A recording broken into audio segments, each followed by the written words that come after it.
Let me introduce myself to you. My name is Mohammed and I will tell you about my God. My God have 99 names and this is all what I know about him. No more questions is allowed. And don't question those names. And don't understand them. And who cares if you understand them or not? I'm coming after you. Praise be to Allah. Takbir. Peace of Christ to all of you. This is what the Muslims, they say to us about their God. They know nothing about their God. Nothing. Zero. I searched all over the internet to show you something useful. Maybe a Muslim can give us something smarter. I got this. Don't be disappointed. This is how the Muslims and what they say about their God. Listen and love. Beautiful names belong only to Allah, so call on Him with them. What is more important than knowing who is Allah? The first pillar of Iman is al-Imanu Billah. And who is Allah? Our only source of knowledge with regards to Allah is His names and attributes.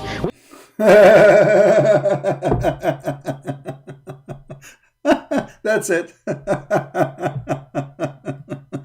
Did you hear it? Did you hear it?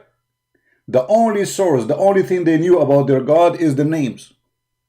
Did you hear it? Is it me who said that?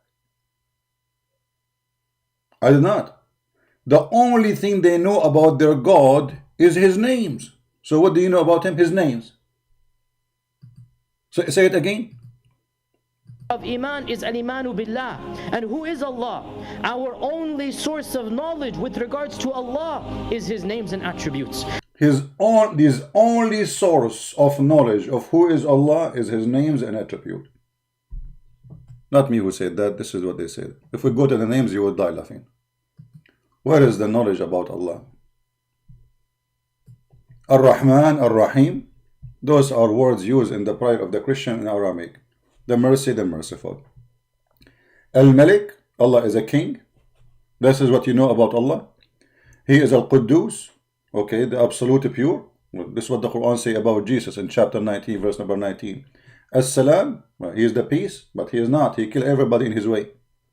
Al-Mu'min, Allah is a believer. Have you ever heard of you see a translation even false. It says the one who give Iman and security. That's false. Because simply here they are putting the like sukoon in the top of the waw. They make it it says al-mu'min. So how you say, like, as if you are saying al-mu'min, or the one who is like is giving you security, etc. But now he's al-mu'min. He is the one who believe. He believe in what? If you go in the Quran, you will see Allah, he taking shahada. Allah, he witnessed that he is Allah, which is very funny.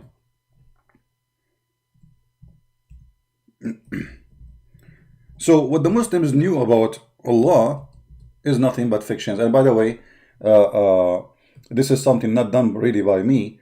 There is a Christian priest. He's from the Coptic church. His name Father Zachariah. He got them busted with the names, and they found that those names are not true. More than 80% of them, they don't exist. If you go to chapter 3, verse number 18, it says that Allah, he witnessed that there is no God but he. This is al-mu'min. Allah, he is a believer that he is God. Welcome to Islam. Right? Okay, let us continue with the names, because this is the only thing the Muslim they knew about their God. Remember, it's not me who said that. We played for you the Muslim video. Al-Muhaymin, the guardian, the observer. What is that? What does that mean?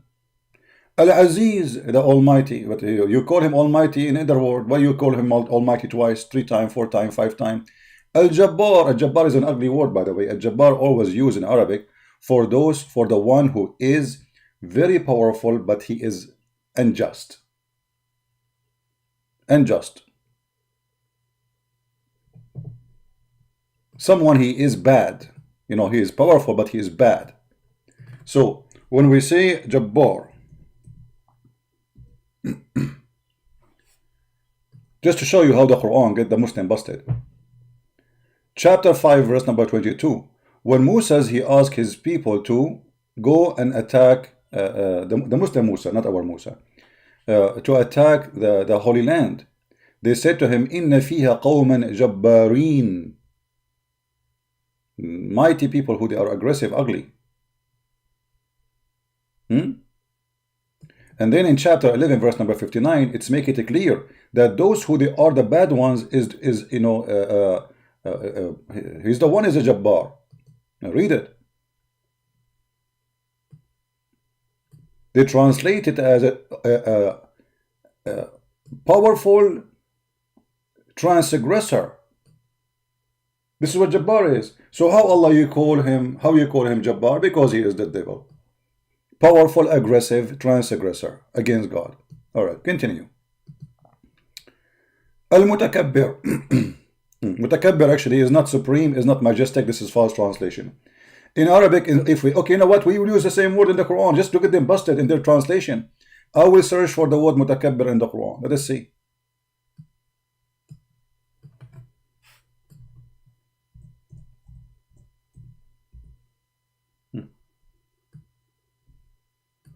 Chapter 7, verse number 13, it says, Shaitan, he was a mutakabbir. Read it.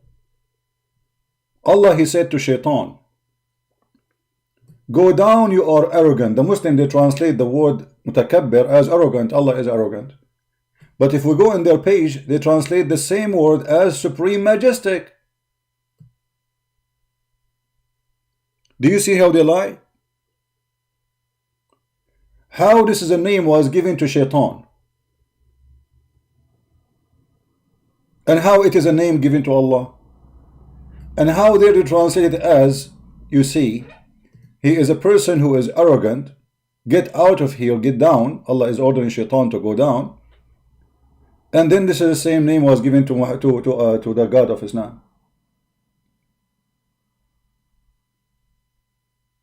We did not even start yet. Mutakabbir, what a shame. How you call your God mutakabbir? Huh? In chapter 16, verse number 29, it says that the one who is mutakabbir, he will go to hell. Read it. Mutakabbir is arrogant, evil person. فَادْخُلُوا أَبْوَابَ جَهَنَّمَ خَالِدِينَ فِيهَا. Who? مَثْوَى الْمُتَكَبِّرِينَ. This is the place for mutakabbirin, the one who is mutakabbir. So how you call Allah mutakabbir? This is what they know about Allah. He's a devil. Right? And the funny, the Muslim, they say to Allah, takbir. Takbir. Okay, take a beer. So if we go over the names, we will find that each name of those are disaster. Now number 11, Al-Khaliq, which means the creator. Okay, prove it. They gave him a name, the creator. Okay, but Allah, he could not create anything. And they prove Muhammad. You see, the Messiah, according to the Quran, he created from the mud the bird. The Muslim, they say that Allah, he gave Isa the leaf. Okay, why Allah did not give the same leaf to Muhammad, to Musa, to all? How come only this leaf is given to Isa? I can claim now, I am the one who gave Isa the leaf. Hey Isa, you cannot do anything, by the way. It's me who gave you the power. Yeah, it's me. I am Al-Khaliq. I mean, this is how silly this religion. They know nothing about their God.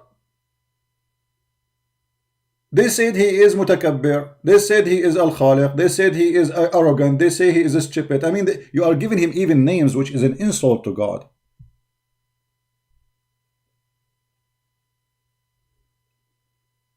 Right? So if we go over Al-Bari, the originator, you just said he is the creator. So what do you mean he is the originator? Isn't it funny? Is the creator is different from the originator? Stupid. The Al-Musawwir, actually the Musawwir is not the fashioner. It is the one who is a photographer.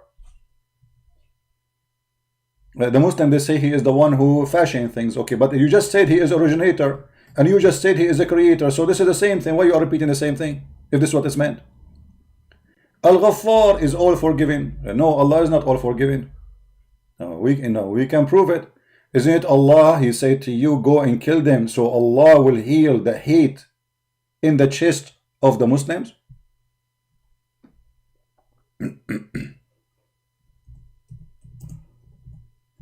Where is the one who forgive? Huh? قاتلوهم يعذبهم الله بأيديكم. Kill them. Allah killed them, but He punished them by your hands. He tortured them by your hands. The fact here, the word punish is not true. It says in Arabic, يعذبهم, which means He tortured them by your hands.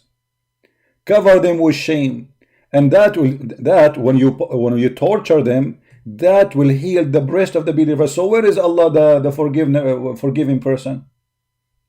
Jesus in the cross, He said, forgive them, Father, they do not know what they are doing. Do you know what they were doing? They were killing Him.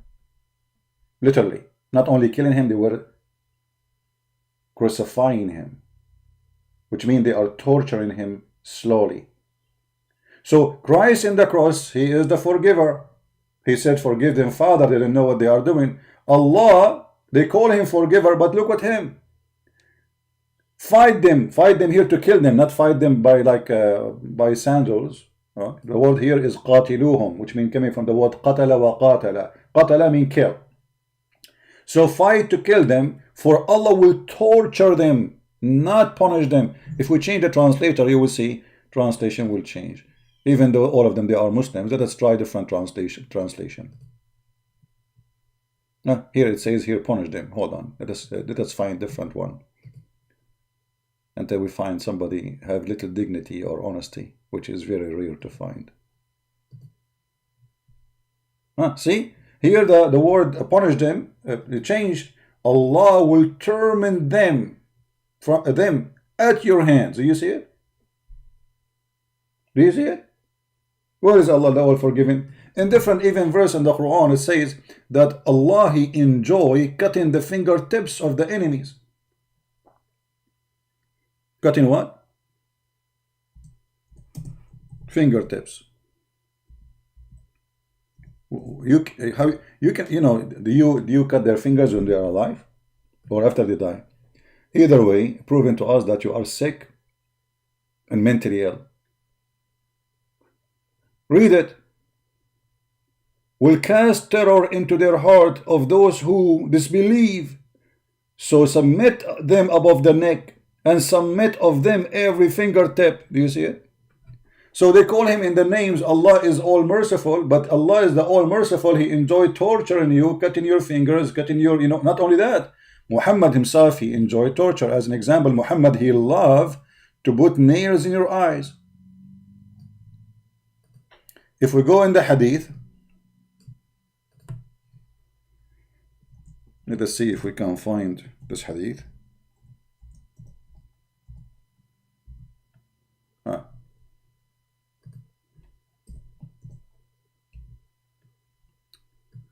Let us see.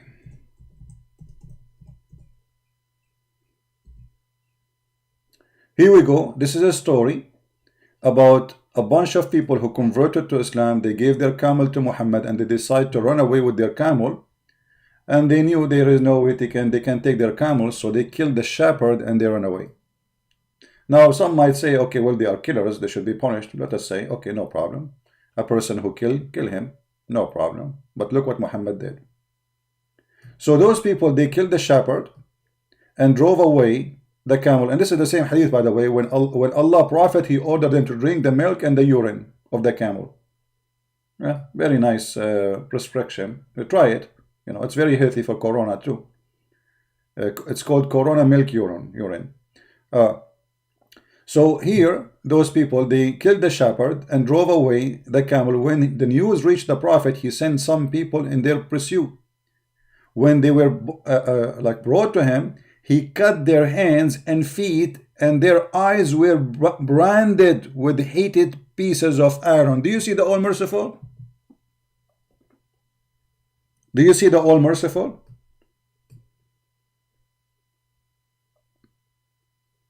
Very merciful. I mean, who can beat Muhammad in mercy?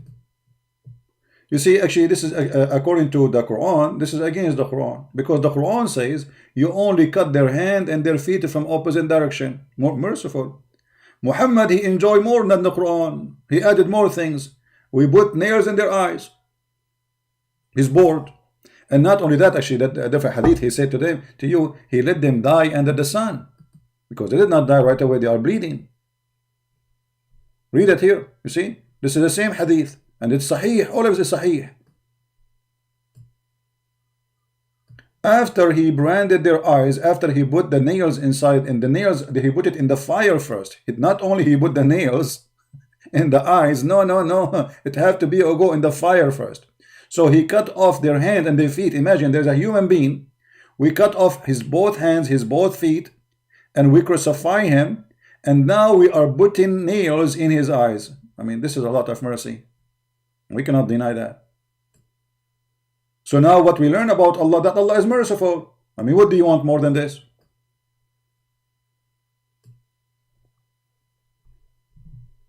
So what Muslims knows about Allah? Nothing. You know, anyone can do that. I can do that too.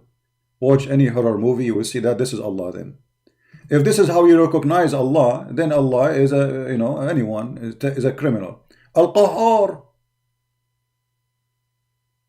Al-Qahhar, the one who forces you to do things. Why Allah want to do that? This is against justice. The giver. Okay, Allah is the giver. I want to see how that happened. So now my computer and my microphone and my brain is a gift from Allah to spank him.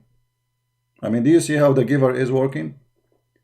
Well, they might say, okay, well, you know, in Christianity, God is the one who gave us everything. But no, in Christianity, God, he gave us everything, and he said that he allowed the sun to rise over the bad and the good, because there is judgment day to come. In Islam, it says that everything is a destiny. So if I say something, it is Allah who made me say it. This is why it says here that he is the subdued, he is the one who subdued you to do as you wish. If you go in the hadith, you see we're trying to connect the dot for you so you can understand and learn how we do things according to Islam, how we act. Like, you know, let's say in the morning I woke up, I drank my coffee, halal coffee, have camera in it, and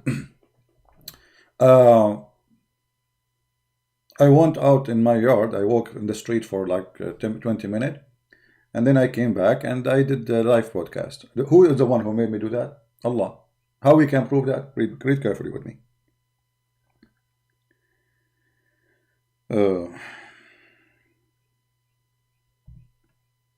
Let us start with this. Which more can identify God for us more than this, if Allah is God?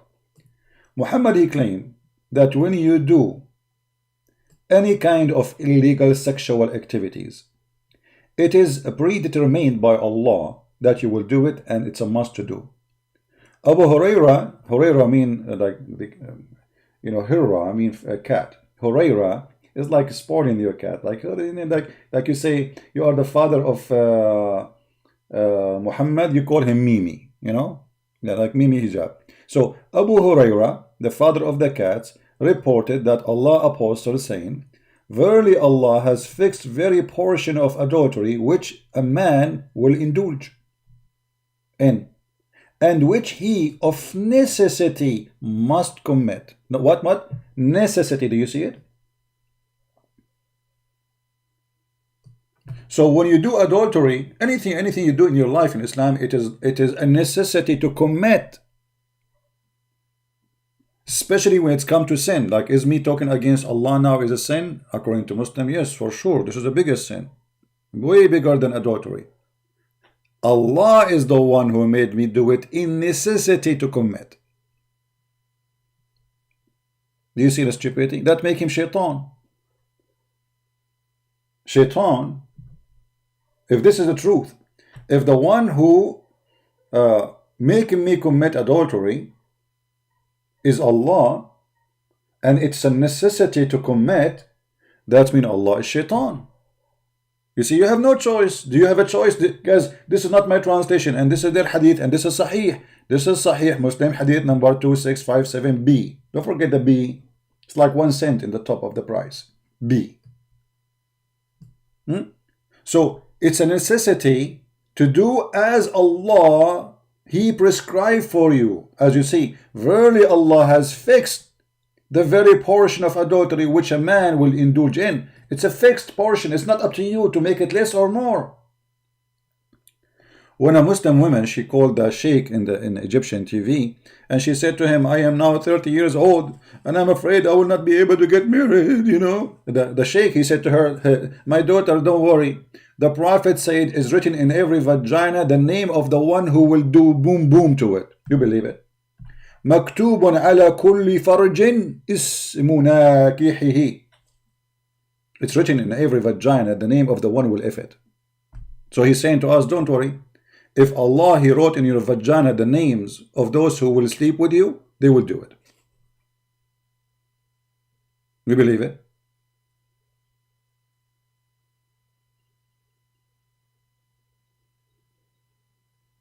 So now if we go to a woman, she is a prostitute, she will find the yellow pages there. I mean, how many names written there? Ahmad, Mohammed, Abdullah, Mohammed, Hassan, Hassan, I don't know, Obama, Trump, you know, George Bush, now you know, Mimi and Fufu, and written in the vagina the names of the one who will do boom boom to it. But don't worry, sister, don't worry, daughter.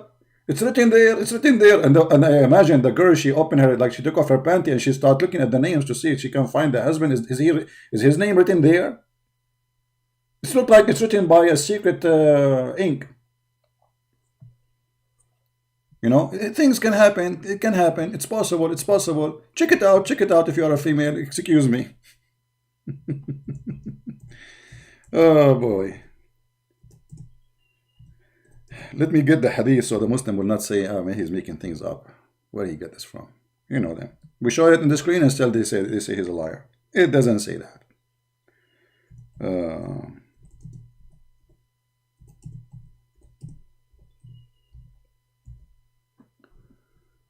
All right. And for sure they will say to you, this is not a true hadith, you know. But the sheikh in the TV, he used it, but it's not true.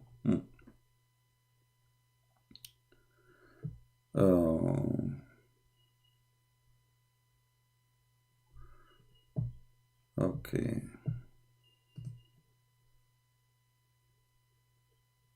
Actually, I found the reference, but it's Google Books. I want to use something we can translate.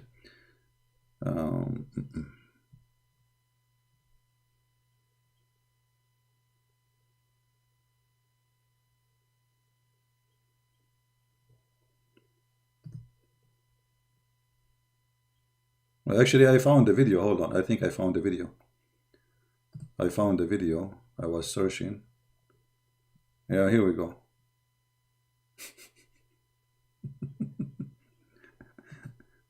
Oh boy. I found the video, guys. This is the video. I'm not going to play it, but I'm going to post the link for you, where it says, it's written, this is a Muslim Sheikh Sunni. Because the Muslim, they will say, it doesn't say that. Here we go. This is your sheikh. And even the title of the video, كل فرج مكتوب عليه اسم ناكحه. Every vagina is written the name of those who will if it. Excuse my language. Let me post the link for you. It's in Arabic, but those who speak Arabic, you know. I did not listen to it, by the way, but this is a video so long time ago. I mean, I'm surprised that I found the video. Here we go.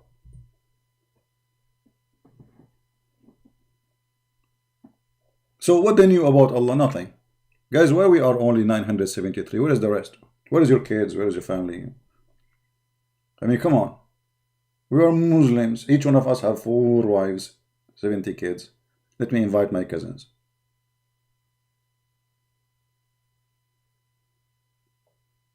Where is everybody? So what the Muslims know about Allah, we heard them saying they know nothing except those names, but those names are stupid and they are bad and they are disgusting. Look, they just said he is okay, a second ago you said he is the giver, huh? Don't you Muslim, you say he is the giver? Just to show you the stupidity, what those names are about. The originator, the fashioner, forgivers, we prove that those all is okay. Now he is saying he is Al-Wahhab, the one who give gifts. Okay. But you told us that already. Al-Raziq, he is the provider, but isn't it the same as the giver? Al-Fattah, Allah is Al-Fattah. What does that mean? He's an opener, champagne opener. And look, they put two meaning here: the opener and the judge. How he can be? How Al-Fattah is the judge? Al-Alim, Allah is Alim, all-knowing. Okay, hold on. This is alone is a joke. Allah is all-knowing. Are you sure?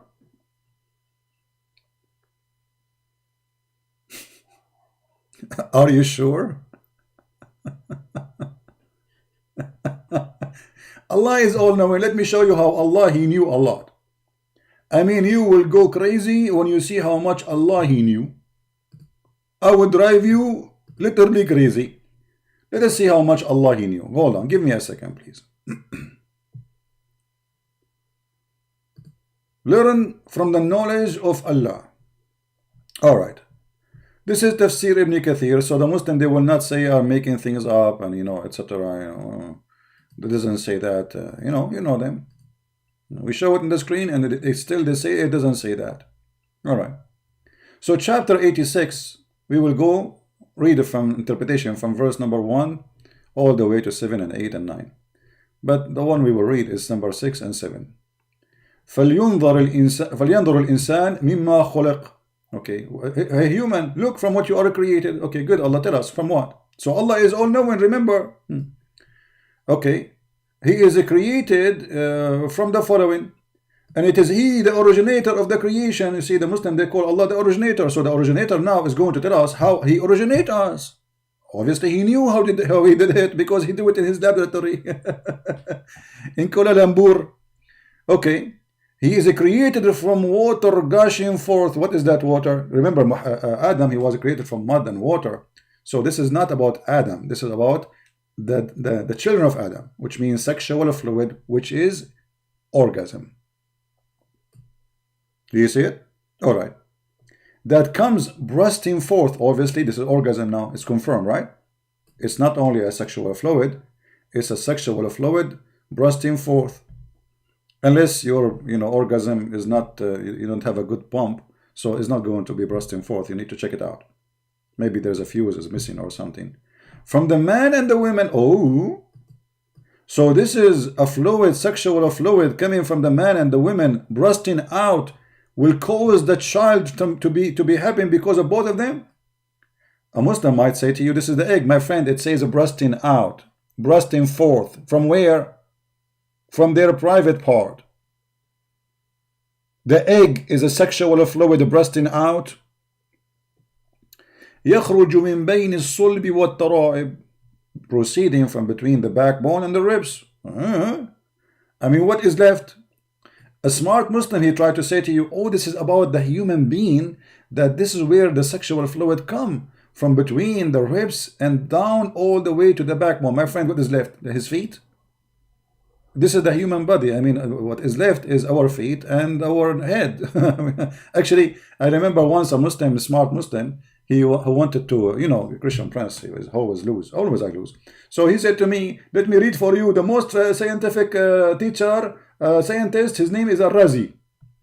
I said, you want to go to Al-Razi, are you sure? He said, yeah, sure, And they make a video for me, actually, the cowards, and they post it in YouTube. And then I took the video, or their video, and I made a video about it, and I showed him Al-Razi claim that the sperm of the man is coming from his brain.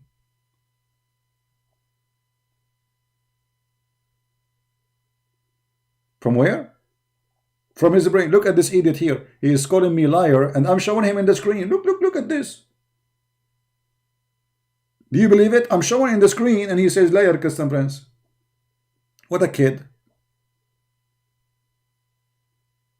Kids. A bunch of kids. So proceeding from between the backbone and the ribs, meaning the backbone, there's no loins in the translation, in the Arabic, no. of the man and the ribs of the women. Now we knew how Allah He created us.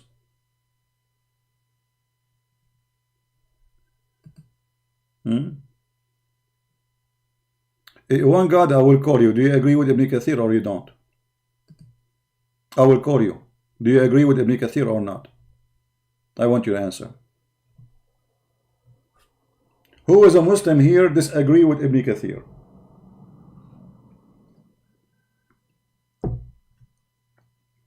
Who is a Muslim here, he disagree with Ibn Kathir that this is what the Quran meant?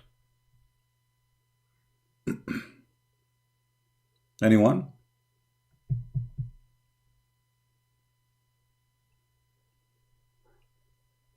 Mr. One God, how are you? Are you there? I want an answer from you. I want to see if you are serious or not, or you're just a kid. Do you agree with Ibn Kathir or not?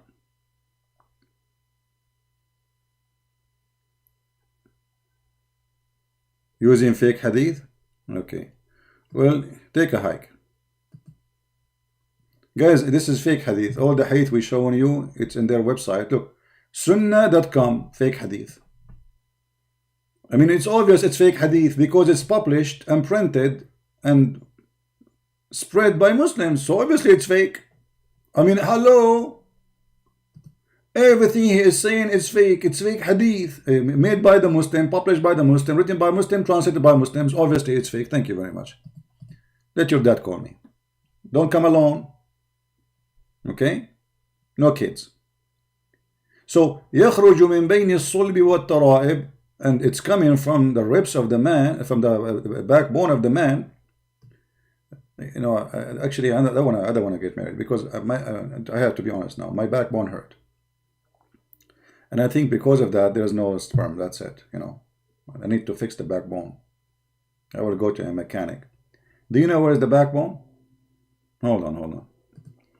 Just to show you what we are talking about, because some people maybe do not know what is the backbone. Maybe, you never know. It is find an image. The backbone, brother, the backbone. I will show you where Allah, He consider you coming from.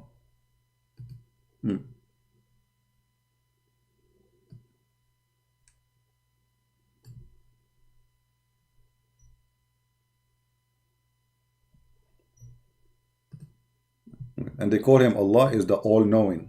Absolutely is all-knowing. Are you kidding me? It's clear.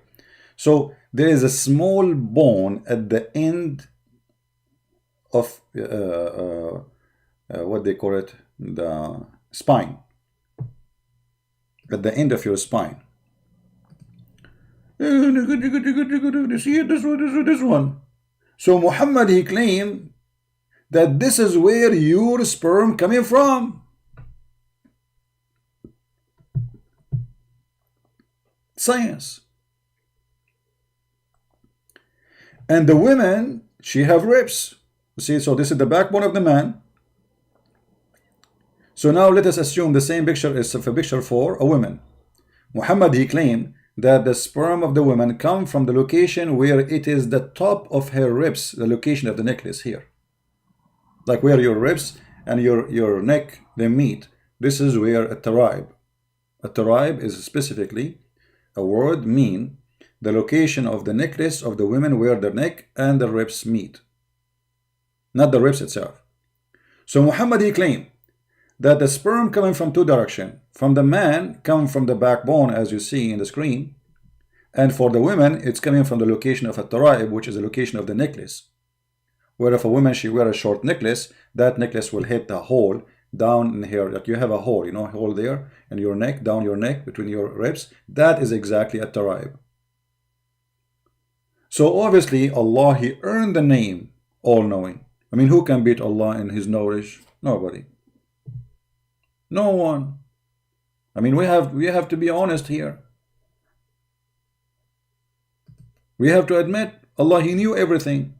Now if we go to Ibn Kathir again,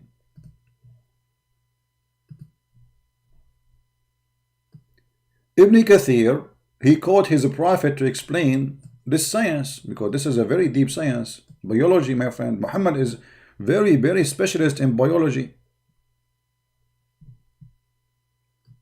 You know, Muhammad, he knew about biology, he knew about calology, he knew about everything. He's Dr. Muhammad, philosopher Muhammad, you know everything. Electronic engineer. So يخرج من بين الصلب والترائب, from between the backbone and the ribs. The backbone of the man and ribs of the women. It is a fluid. It is yellow and fine in texture. Okay, hold on. Who said that? Is it Ibn Kathir? No. This is Muhammad. I will go and copy the word in the front of your eyes. Here we go. In English as it is. I will do it. For the sake of entertainment. Who is the one who says yellow and fine in texture? Muhammad. It says I cannot find. There it is. No, wait, hold on.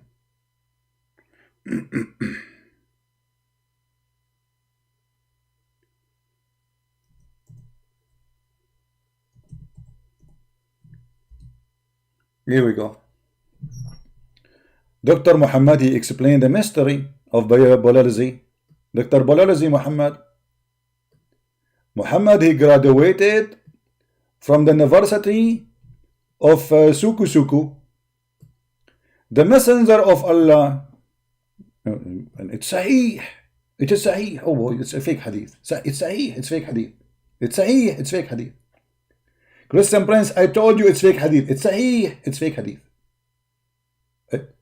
But it says there Sahih. Okay, we Arab, especially Arab, when we say it's Sahih, it's yes, it says it's correct, but we mean the opposite. To confuse our enemy. So you say, you call it correct, but the fact it's not. The same as you do with Allah. You call him God, in fact he's not. I get it. Okay, I understand. The Messenger of Allah said, the man water is a thick and white. Is thick and white. Muhammad is expert. He had a sperm before. Don't say he never had a sperm. He did have, at least once. And the women water is a thin and yellow. Whichever of them comes first, the child will resemble the parents.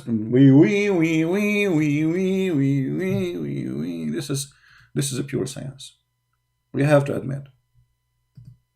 How Muhammad, he knew this.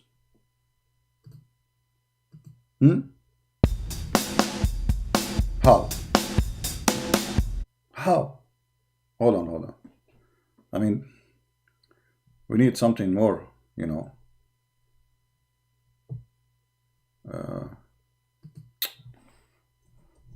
You know, the word of Prophet Muhammad is like music in my ear. We have to admit.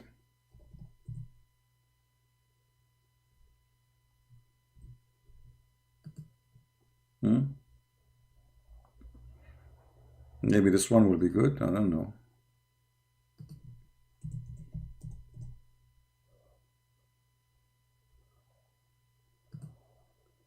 No, this music is not sexual. I want to find something sexual because we are talking about sexual orgasm.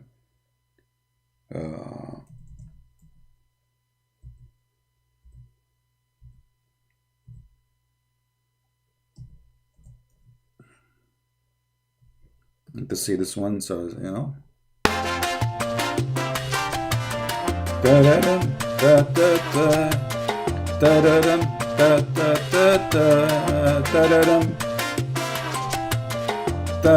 You come first, she come first, the baby is identified.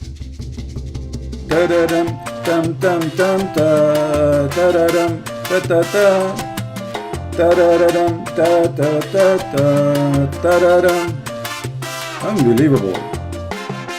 Man, how the Prophet he knew this? So we are going to dance salsa, and then if you have orgasm first, my beautiful wife, the baby will look like you, not like me. Alhamdulillah, not like me. Finally, I'm not afraid that my child will look like me. Not like me. Alhamdulillah. Not like me. Beautiful. Very beautiful. How the Prophet he knew this if he is not a prophet? I mean, we have to be honest here. Whatever they say to you about the Prophet, they hate the Prophet, they are against the Prophet, but the Prophet, he knew what he's talking about. It's obvious.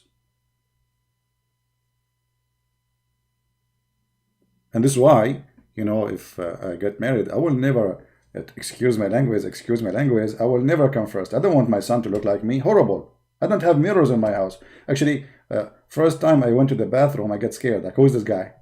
So I run out of the house, and then I remember it was a mirror. It's, you know, it's okay, it's okay, you know. But then I cover it by you know, a newspaper. So if you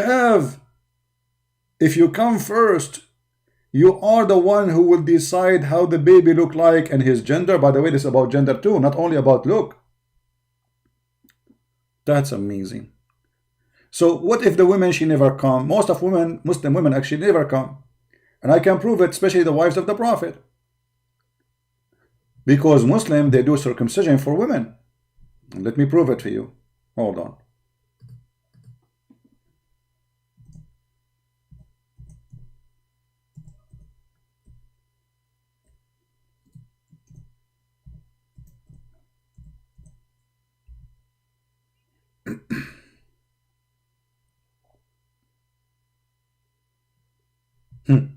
Read the Prophet wife, what she said when she heard this. The Prophet wife, she never danced samba with the Prophet. She don't even know what does that mean.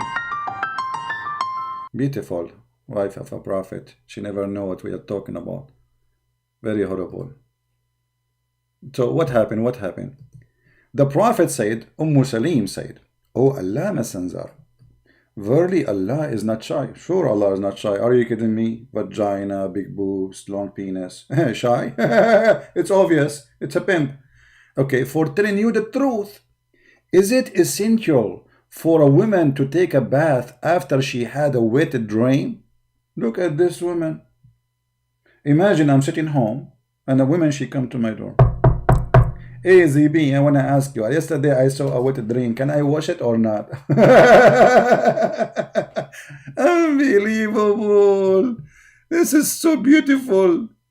The Prophet is the one who tell you if you need to watch your private part or not.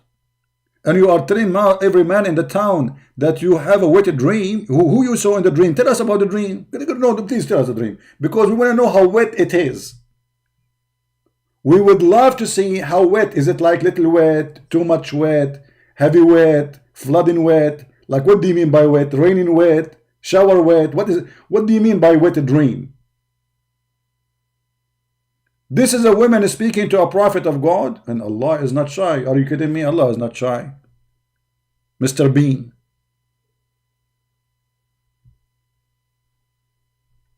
This is what Muhammad was doing for a living. Women, they come to his house and hey Prophet, I have yesterday, you know, I was dreaming about, you know, and I have like wet, and it was very, sister, let me ask you a question. Was it very wet or little wet? As I remember, it was really, I mean, can you please turn off the microphone? Beep. Oh, okay, now, okay, sister. In this case, sister, don't worry. What was the question? Muhammad, look, if Muhammad forgot the question. Oh no, he said yes. Come on. What do you mean forgot the question? So the woman, she asked if she have a sexual dream, if she should wash her private part. The Prophet, he said yes. Look how clean he is. But isn't it this is the same Prophet? He used to have sex with all his wife without washing. Isn't it this is the same guy? Why you? If she have a dream, she have to wash. What about you?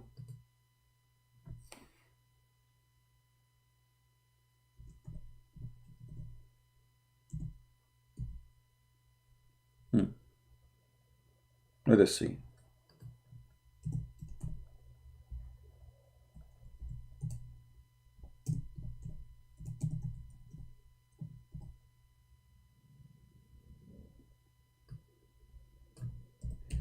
I don't like to say something, you know, without, here we go.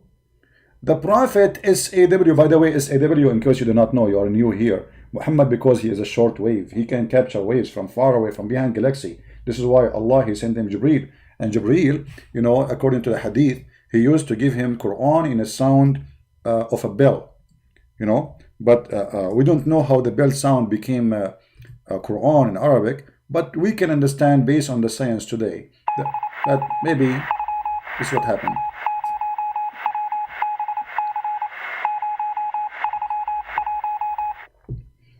So a woman, thank you Jibreel for the delivery. So a woman, she have a wet dream, she have to wash, and Muhammad, he was doing boom boom, a woman after woman, and then at the end he made a bath.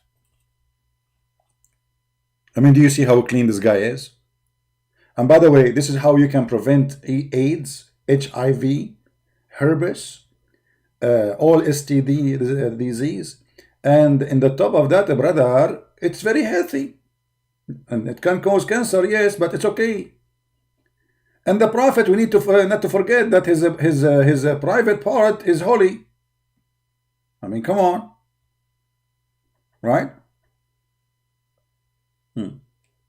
So, and here you notice here, if we go back to the hadith, when the woman, she said to Muhammad, and by the way, this Salim, obviously she was a whore, excuse my language. She was the one who bring Muhammad many women to sleep with him, and she offered herself to sleep with him, and she was his auntie. You believe it?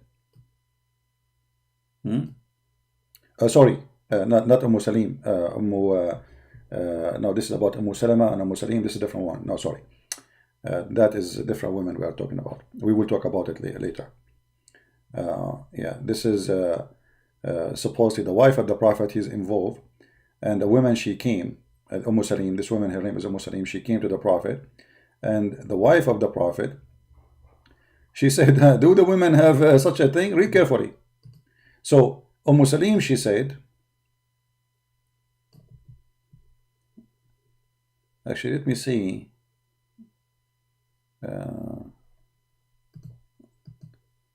I'm trying to identify who is this Salim, to be sure who is she.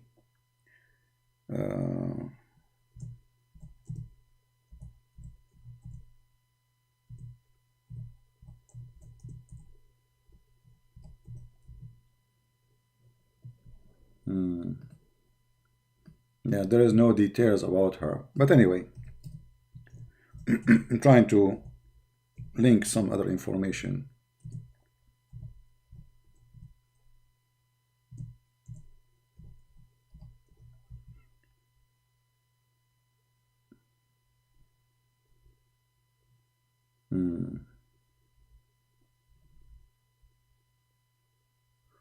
All right, anyway, so here it says that Salim said that Allah Messenger, you know, shy to the truth, is it essential for women to take a bath after she had a wet dream, you know, she have a sexual discharge? He said yes. If she notice discharge, she what? If she notice. So this charge we are talking about is something visible. It's outside of the body. It's not something inside the body, which means it is in her private part. On that, Salama, she laughed. She said, "What? Does the woman get such a thing?"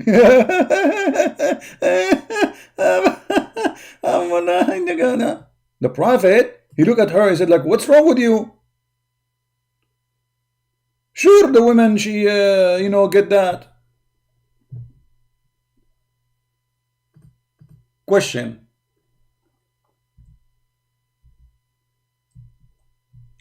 Why Salama, the wife of the Prophet, she do not know that the women, she have orgasm? Anyone can tell me?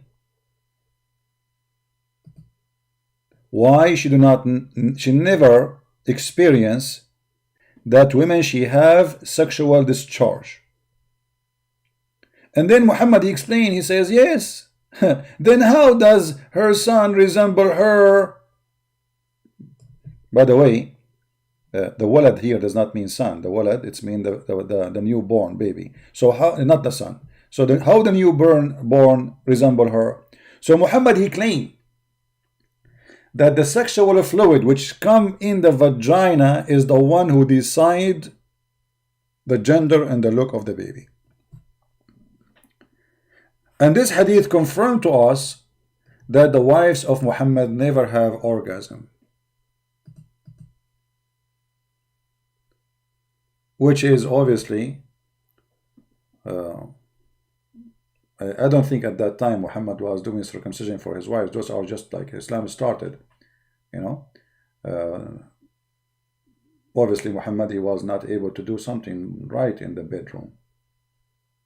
Never.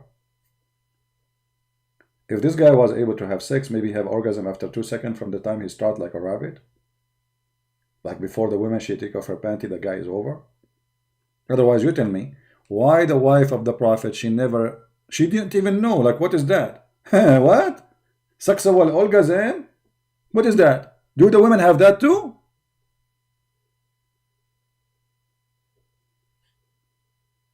Right? This is Salama. Salama is the wife of the Prophet. Salim here, they don't identify too much information about who is she. We can search more to find out who is she. No. But what is important is Muhammad, he claimed that the child is resemble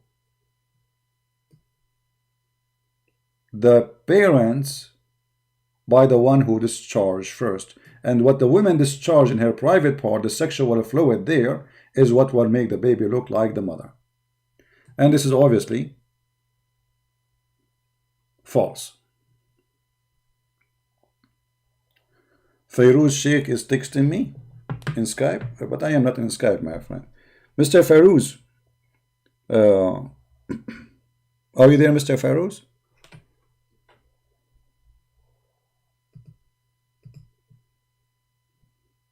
Maybe it is the same Abdul. Mr. Fairuz, do you agree with this hadith or you don't? Where is this guy, Fairuz? Fairuz, do you agree with the hadith or not? I'm waiting for your answer, my friend. Who is a Muslim here disagree with his prophet?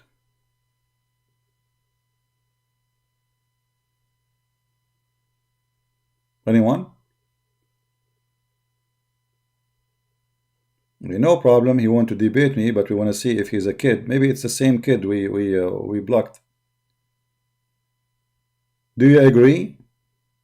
Who agree with his prophet here? Who is a Muslim who agree with his prophet? He would like to call me and tell me what happened.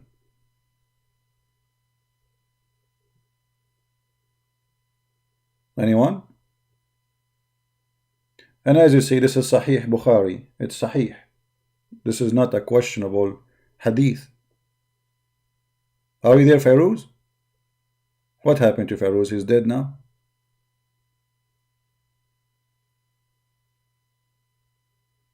Hello? Fairuz, ya Fairuz.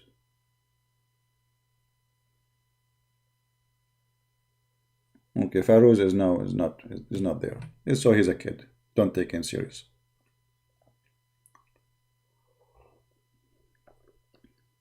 Now, if the Muslim, they say the Prophet here was wrong, but this does not mean Allah is wrong, well, that's mean Muhammad is a fraud. Because how he claims something he do not know unless he is a liar. Right? Muslim proper, I agree with hadith when women experience, but this is not the question, Mr. Muslim proper. The hadith says that the resemblance of the baby is because of the one who discharged first. This is not the question. We knew that women, they have orgasm. I mean, what does this have to do with our question? Huh? I did not ask you this question. I ask you, do you agree with your prophet that the orgasm the women she have, which is she see in her private part, is the one who will decide the look and the gender of the baby? Do you agree with that? This is the question. And your prophet, he made it clear that this is something she see in her private part, and even he described it as thin and yellow.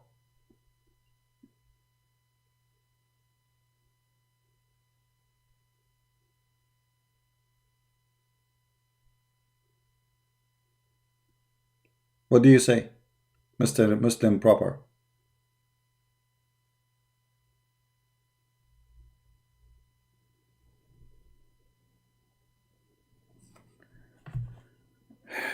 Sheikh Farouz, I will take your call, but we want to be sure first you're not a kid. Do you agree with your prophet or not? Do you agree with your prophet or not? If you don't agree, it's mean you are a kid. So do you agree with your prophet?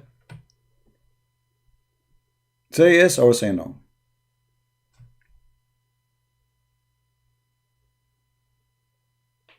Are you there? I am not in Skype yet to pick up your call. Why you don't answer me? Do you agree with your prophet or not?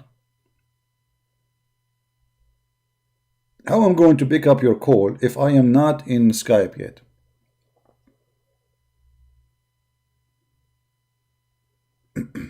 He agrees? Oh, okay.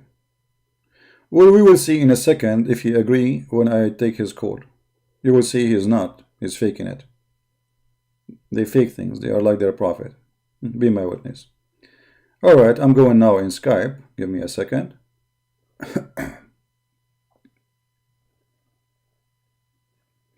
What's your name, my friend, in Skype? Because I don't see any text from you.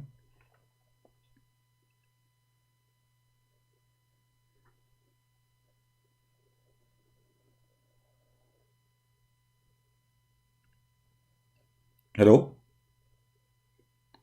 Mr. Farouz, where is your name? What's your name in Skype? I don't see any text from you.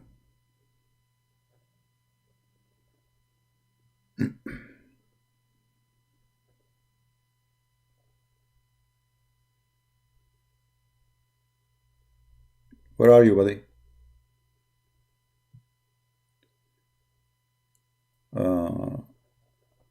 Look what Muslim proper. Muslim proper, I think this is the same as Abbas, right? The one who used to call us. He's always driving. Look what he said. If even Prophet, even Muhammad is wrong, you see, that's a good sign. You are not calling him prophet no more. Is wrong. Reading regarding science, that does not make him false prophet, because according to Sahih Hadith, Muhammad admit that he can be wrong sometime in worldly matter. But you see, your prophet already, he said that in the Quran. And your prophet, he confirmed that وَمَا هُوَ إِلَّا وَحْيٌ يُوحَى. He can be wrong only about things have to do with the, let us say, not important matter. Muhammad claiming knowledge here from where? You see, when you are saying he is wrong, that's not a true statement, because Muhammad here is saying something. If he is not sure from, why he is saying it? Why they are coming to him to ask him the question? Because he's a prophet. What does that mean? His right of answer is because of his prophethood, not because he's Dr. Muhammad. They are not coming to Dr. Muhammad. They are coming to Prophet Muhammad, the messenger of Allah. And when Muhammad in the Quran, he said that the sperm of a woman coming from the backbone, and he explained how that backbone work and how the ribs work, saying that the women fluid is yellow and fine in texture, so that cannot be a mistake. Mr. Farouz, where are you? I don't see any text from you. You are the one who called yourself one God? All right.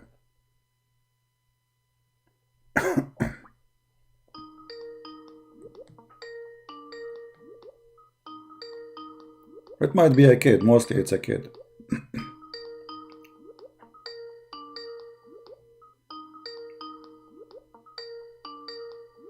Answer. Farouz.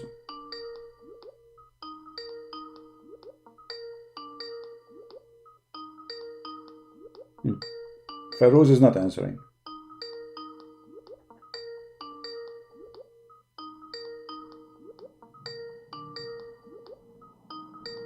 What happened to you, Farouz? Hello? Hello? Hello? Fairuz is sniffing his nose. He don't want to talk. Talk, Fairuz. Talk, buddy. Hello? I hear his baby next to him. There's a baby. Potato. Here we go. I blocked you. We don't have time for kids. I told you he's a kid.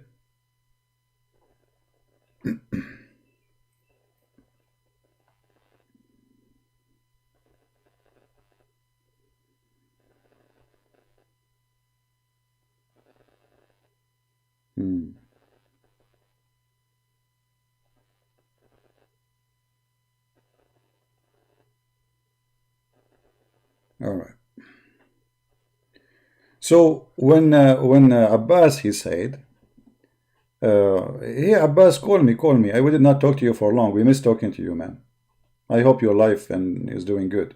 Really, I believe you are a good person, but you are just deceived. You see what Abbas, he said, that the Prophet can be wrong. The Prophet can be wrong. You see, when the woman, she came to ask Muhammad, she asking him as a prophet about if she should wash or not. And Muhammad, he confirmed that she should wash, and he explained things about this washing. But always Muhammad, when he speak about medicine, he claimed that this is from Allah. How we can prove that? I hope Abbas is listening. If you remember the story where a person who,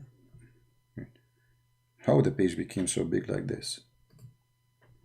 What I clicked on, man, became huge. I click at, okay, hold on, reset, all right. Now there's an option in the top, you click on it by mistake, it became so huge.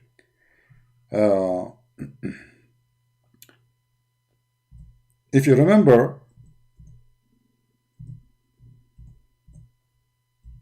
when a man, he came to Muhammad and he told him, my brother, he is sick. And the man, he came again to Muhammad. He told him, my brother, still he's getting more sick. And this is Sahih Bukhari. All right? This is Sahih Bukhari. Abbas, he said, the Prophet, he said, it's possible for him to be wrong. But Muhammad, he claimed that all those things about medicine, about health, about things, advice, science, it's from Allah. Read carefully. A man, he came to the Prophet and said, my brother had some stomach in his problem in his stomach. The Prophet said, without saying anything, like where the pain, how when it started, do he have a fever? No, Muhammad is Dr. Muhammad. Allah has told him now the answer. That's it. He got the answer from Allah. The Prophet said, let him drink honey. What if this guy have diabetes, he have high sugar, blood sugar? No. The man come back for the second time and he said, Prophet, he's getting more sick. The Prophet said to him again, let him drink honey. The guy, he come for the third time and he said, the Prophet, he's getting more sick. The Prophet said, give him more honey. And then he returned again. He said, I have done that. The guy, he returned for the fourth time saying, I have done that, which means my brother is dying, man. The Prophet, he got angry and he said, Allah has said the truth, but your brother's stomach is telling a lie. Do you see it, Abbas? Do you see it? Muhammad is not claiming that this is him, claiming that Allah told him the truth. So your stomach is lying, Abbas, and Allah told the truth. So imagine Abbas, he have corona, God forbid. He go to the doctor and the doctor tell him they take honey.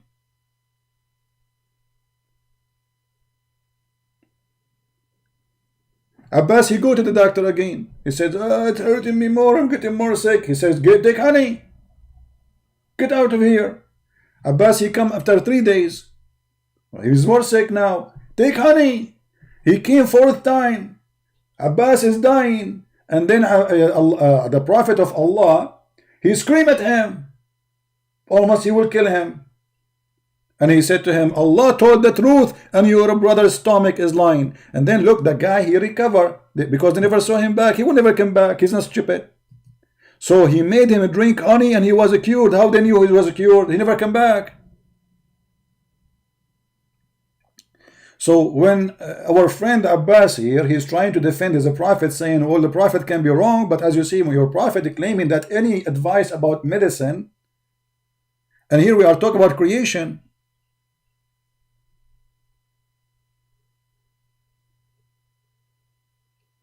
Okay, guys, the Quran said that honey is a cure for everything, but that's mean the Quran is stupid. Thank you for saying that. Guys, look what Abbas he said. Abbas, he was trying to fix it. He made it blind.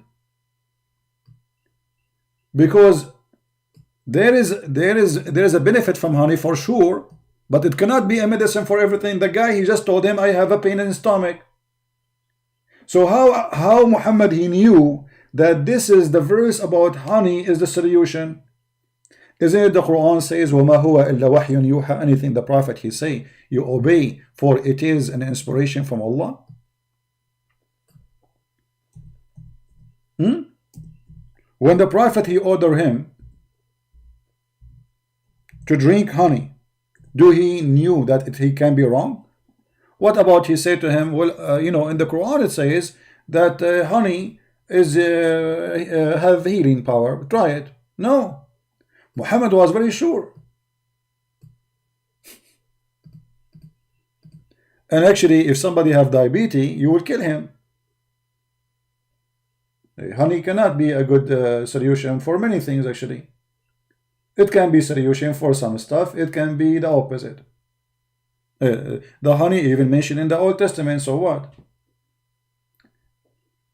A human being, you know, we cannot even give a credit, says, okay, the Old Testament said use honey, because there is many nations who never heard of the New Testament or even the Quran. They use honey as medicine, but you cannot use it for everything. So the guy, he came to Muhammad, he said to him, my stomach hurting me, give him honey. That does not make sense. Secondly, as long you are talking about honey, what kind of God he think that honey is the shit of the bees?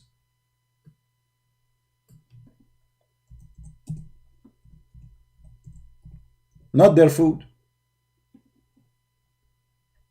Have you ever heard of such a God?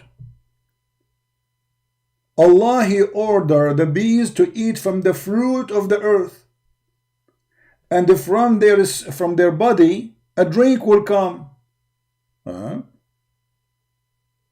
So they are eating what? They are eating the fruit.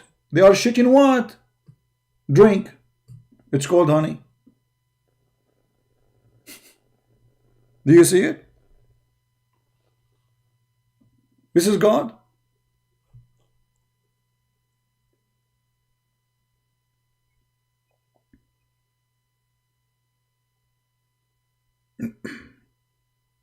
How this can be from God?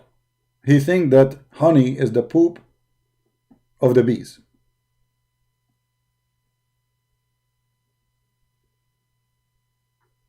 So what the bees eat? They eat the fruit. And what happened? There's a drink come from their body. So they ate already. The fact is not true. The honey is the food of the bees. It's not the opposite.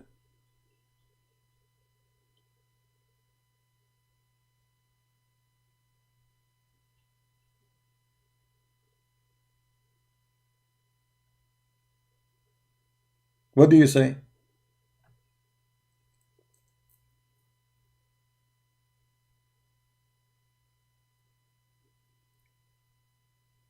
So now, you know, we were talking about Allah is all-knowing. Allah even don't remember which one He created first, the trees or the mountains.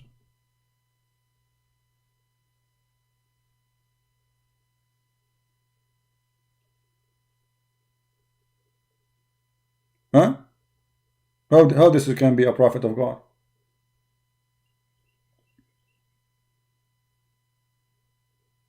And as long as we are talking about that chapter, I want Abbas to help me here. I don't know Abbas when the last time he drank some black label. It says, from the fruit of the date palm. Can you answer my question why Jesus was clueless about the season of the fig tree? My friend, this is your stupidity, because it doesn't say in the verse that Jesus was not knowing the season.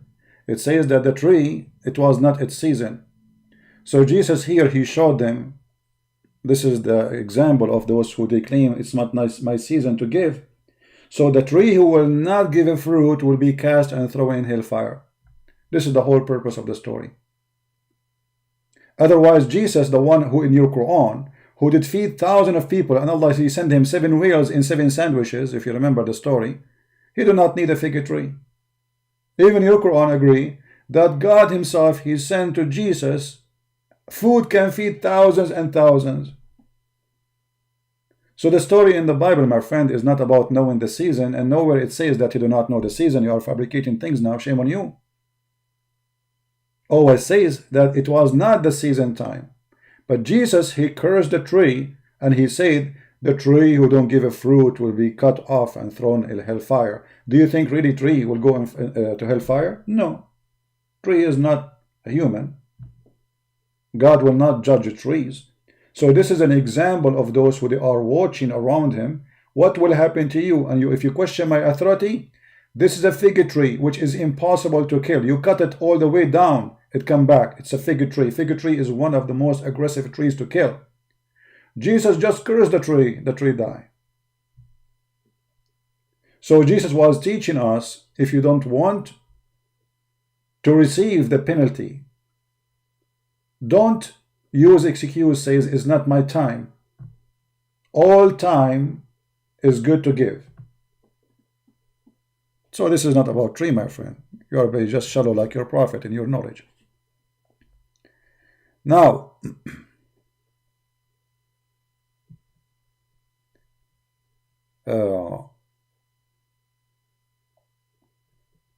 if you go in chapter 16, verse number 67, Allah praising black label whiskey and wine. And He's saying what? He says, وَمِن ثَمَرَاتِ النَّخِيلِ, from the fruits of the palm, the date, and the grape, you make wholesome drink, alcoholic drink. So you can get drunk with it. You see the translation here is false. It says in Arabic, تَتَّخِذُونَ مِنْهُ سَكَرًا وَرِزْقًا حَسَنًا. You take from it a drink to drunk and give you good of it. And Allah, He claimed that this is a sign from Him. Change the translator, you will see how the meaning change in a miraculous way. For the lie in the translation, read. And from the fruit of the date palms and grapes, you drive strong drink, between 2 brackets. This is before the order or forbidden of alcoholic drink. Oh, what does that mean? This is additional proof that Muhammad was a fraud. Because how later the drink became from the fruit of shaitan, and here the drink, alcohol, is from Allah. It says it clearly, it's a sign from Allah. So you make alcohol drink, and you drink from it, and even you make money from it as a sign from Allah. Verily, there indeed a sign for people who have wisdom. Do you see it? Sign. Black label is a sign from Allah. And this is showing us that Muhammad is a fraud. Because either drinking is good or it's not good. Here it's good. Allah praising drinking, saying this is a sign from Allah, it's a miracle. Do you see it?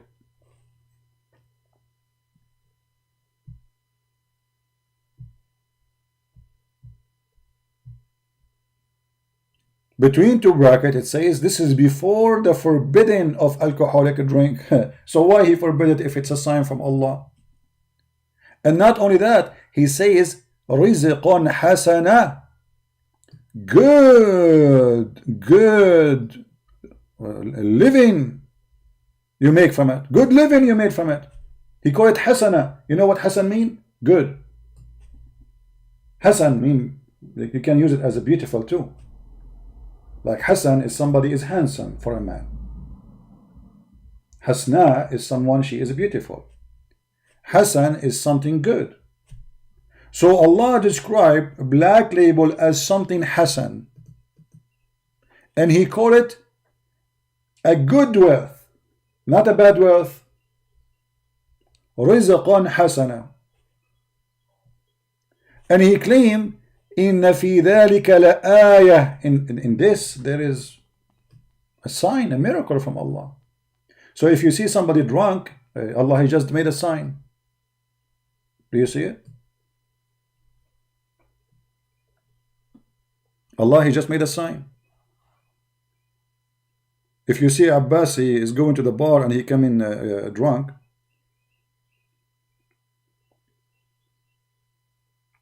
don't call me, don't text me now unless you are a Muslim. If you are a Christian, please don't do that. All right?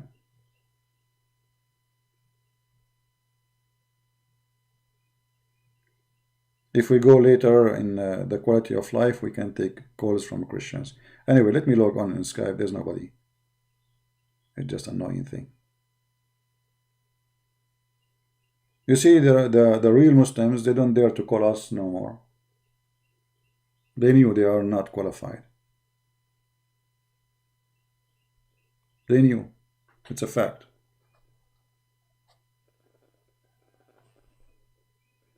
And here, and by the way, in this chapter, Allah is supposedly is quoting for you the gift He gave you. One of them is what? Alcohol. It's a gift from Allah. But isn't it Him? Allah is the same person who says that alcohol is from shaitan.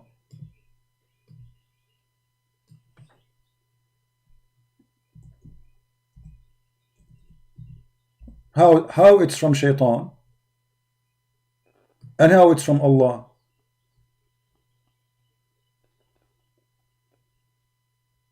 Chapter 5 verse number 91, chapter 5 verse number 90, chapter 2 verse number 280, chapter 2 verse 219.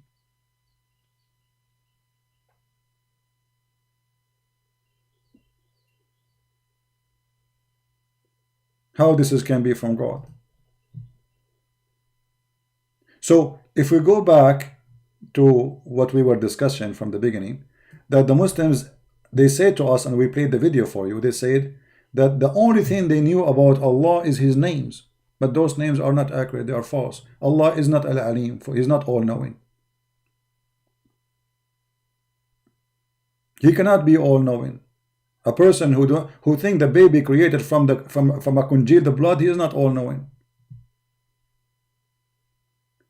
A person who think that the woman she have a sperm coming from her ribs, he's not all-knowing. A person he do not even remember which one he created first, mountains or trees, he cannot be all-knowing.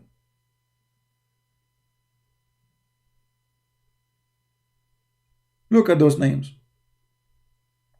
Meaningless. The honorer, the dishonorer, as-Samia. Okay, Allah is all hearing. Let us laugh at this one. Allah is all hearing.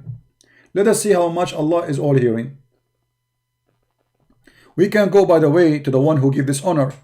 When the Jews, when the Arab, they did beat Muhammad, and his blood was coming all over from his mouth and his body, and he decided to stay for more than 2 weeks or a few weeks out of Mecca after he came back from At-Taif, so nobody will know about him.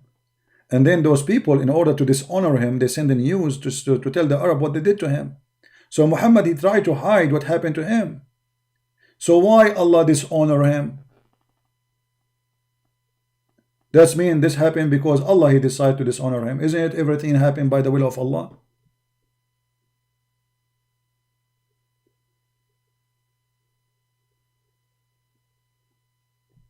And if we go here, Allah is all hearing. But isn't it the hadith says that Allah, He come down every night to ask who is the one is praying for me?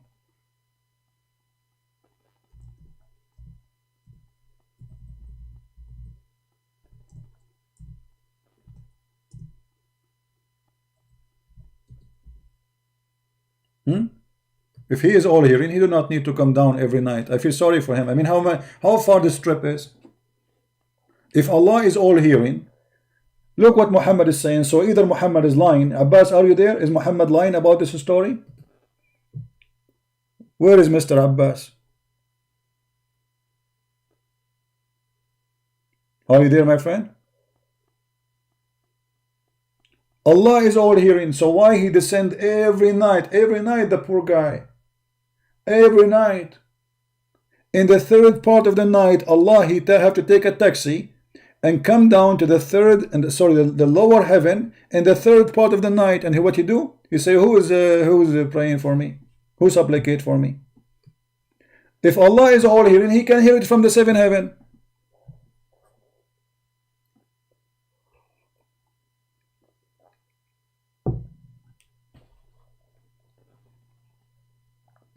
Right?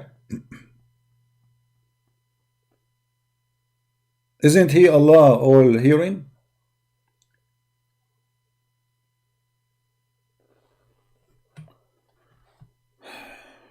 Hey, Fairuz, just go. We don't have time for kids. We hear you breathing, we hear the sound next to you, and you are a coward, you don't even dare to talk. Get out of here. We give you your chance. We have no time for kids.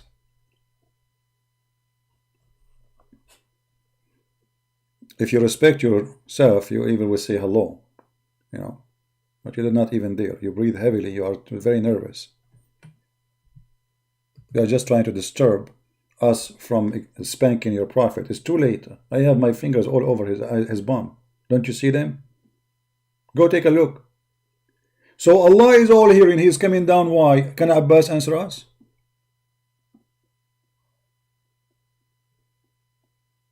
Are you there, Abbas? Was Muhammad wrong about this one too?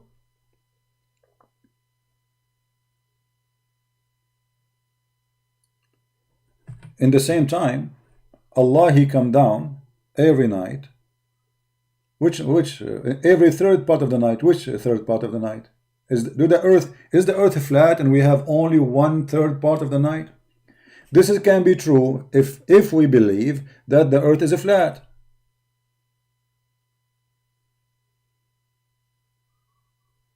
Correct?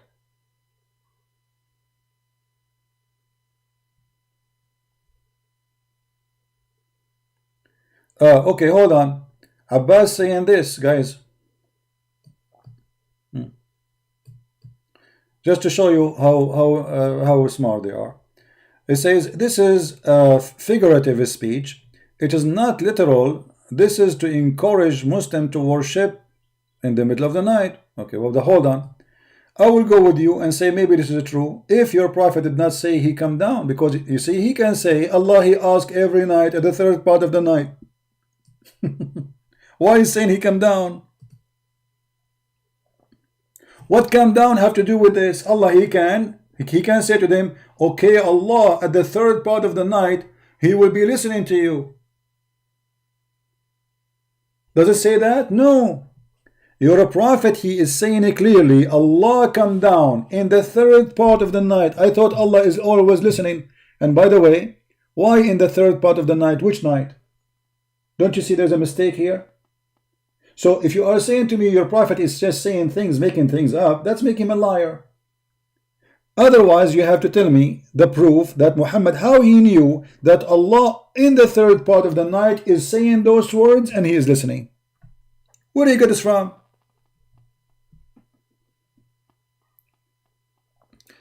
Guys, Allah is closer to you than what? So why is saying He come down if Allah is closer to us? Guys, if Allah is so close to us, why He is saying He will come down? Explain to me. What come down have to do with the topic then? He's close to us. He hears us anytime. You see, Jesus said, every two of you mention my name, I will be between them. Correct, guys? He do not need to come down, for God is all hearing, all knowing, all present. Allah is not. So now you are trying to make things not exist there, saying that Allah did not come down. And this is a challenge to Muslim Mr. Abbas. Mr. Abbas, can you find me one Islamic scholar agree with you? Or you are the only scholar from Pakistan who make with this section interpretation? See, when they are in the corner, they say it's a metaphor. Show us. I have no problem. Is that fair, guys? Do the Muslim understand this as something metaphorical? No. If yes, I will be happy to see it. No problem. So when you make a statement, you have to prove it.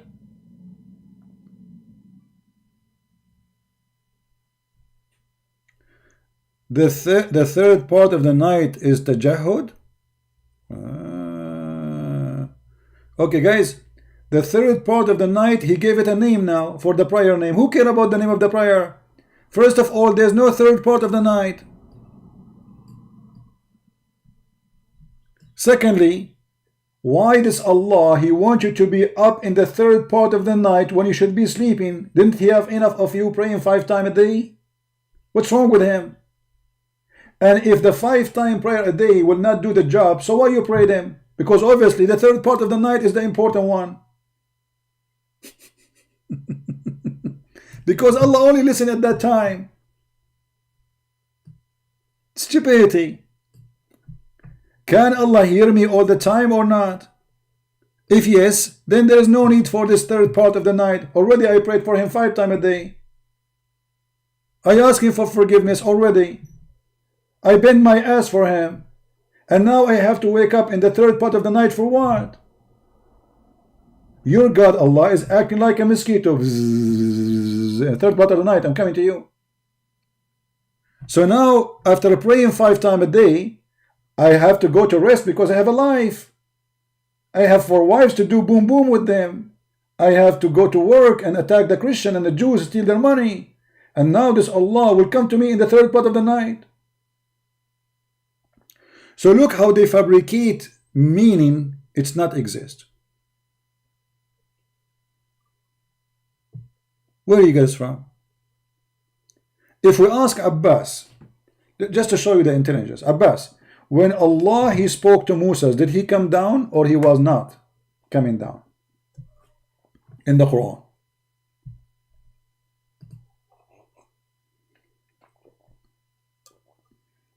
Are you there, Abbas? When Allah He come down, when Allah He spoke to Moses, did He come down to earth or He was not in earth?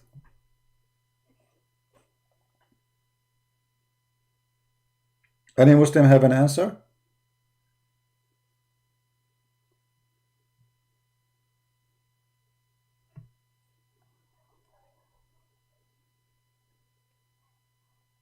Who is a Muslim have an answer? When Allah He spoke to Moses, did He came down to earth or He was not in earth?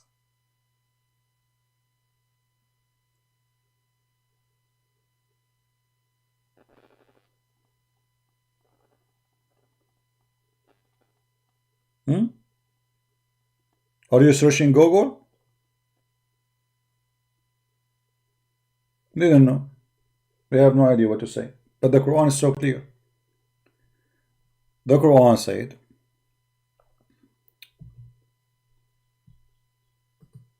that Allah He spoke from the tree, and the tree said, or the voice who came from the tree, I am your God Allah.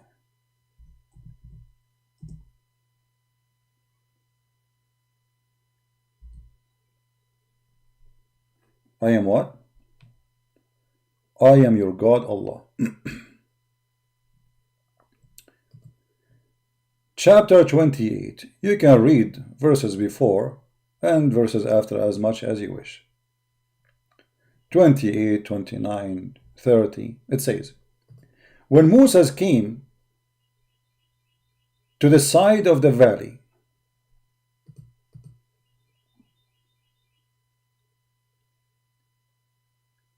in the ground, in the holy ground actually, or blessed ground, he heard voice saying, Moses,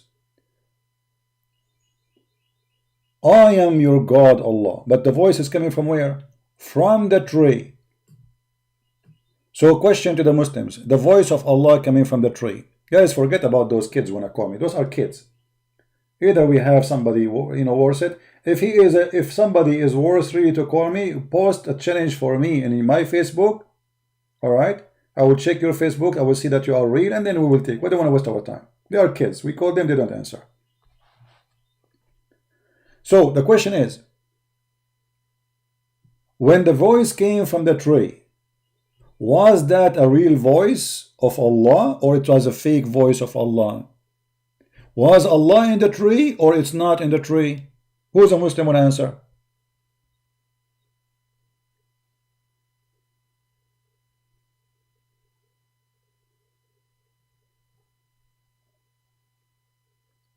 Anyone? Was Allah? Guys, stop telling me about this guy when I call, they debate me, this guy when I call me. They are kids. We open Skype, nobody call. We hang up off of Skype, now they want to call me. Stop doing that. I see them, don't worry about them. Look like you guys are desperate just to have fun, right? You want them to call, I spank them and you laugh. That's the whole story. Who is a Muslim have an answer? Was Allah in the tree, or he was not in the tree? Abbas, are you there? You are the only mature between them, those kids. I did not see the answer of Abbas. Where is the answer? What he said? What Abbas said?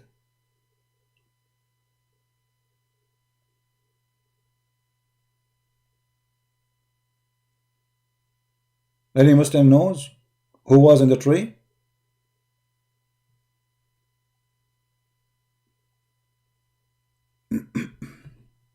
Anyone? Who was in the tree?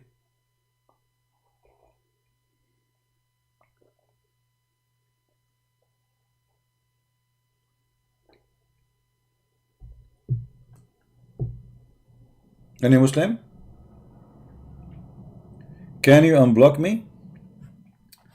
Yeah, Abbas, how I will find you? I have 20,000 names in my Skype, my friend. Can you unblock me? Abbas wanna call me now, supposedly.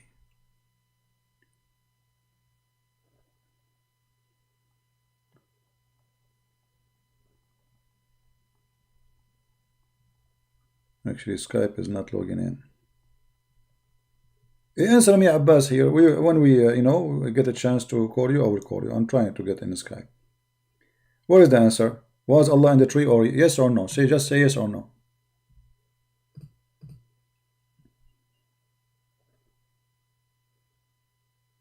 Was Allah in the tree?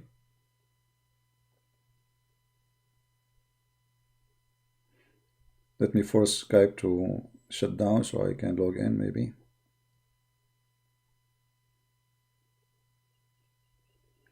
It's possible because he was acting like a kid before. I took many calls of him. He never answered anything. He is the mature between kids. This is who is Abbas. You will see. I will call him.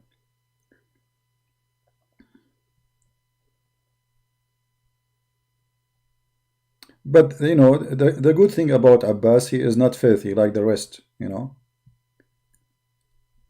Like he says silly stuff, stupid stuff.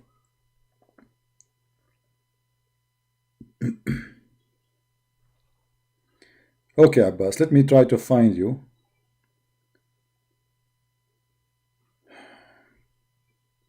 Abbas, where is Abbas?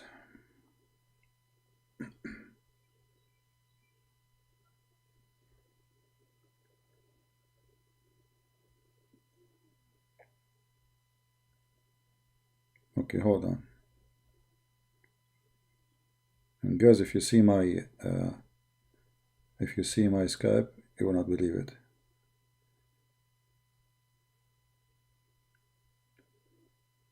Where is Abbas?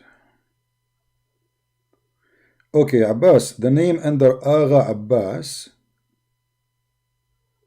and you have a picture of the Kaaba, all right? Okay, call me using that name, my friend. Here we go. There's a name, it's called Agha Abbas. I guess this is you. Call me using that name. There's a picture of the Kaaba. I'm waiting for you. We will hear Mr. Abbas in a second.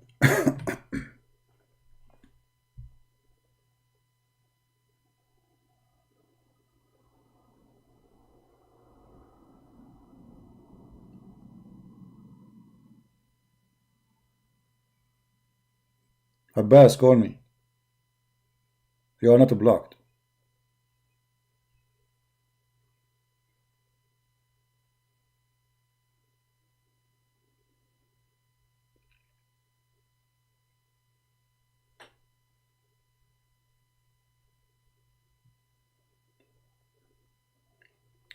We have another Muslim here calling. Let us see. Mohammed Rafi. He hang up.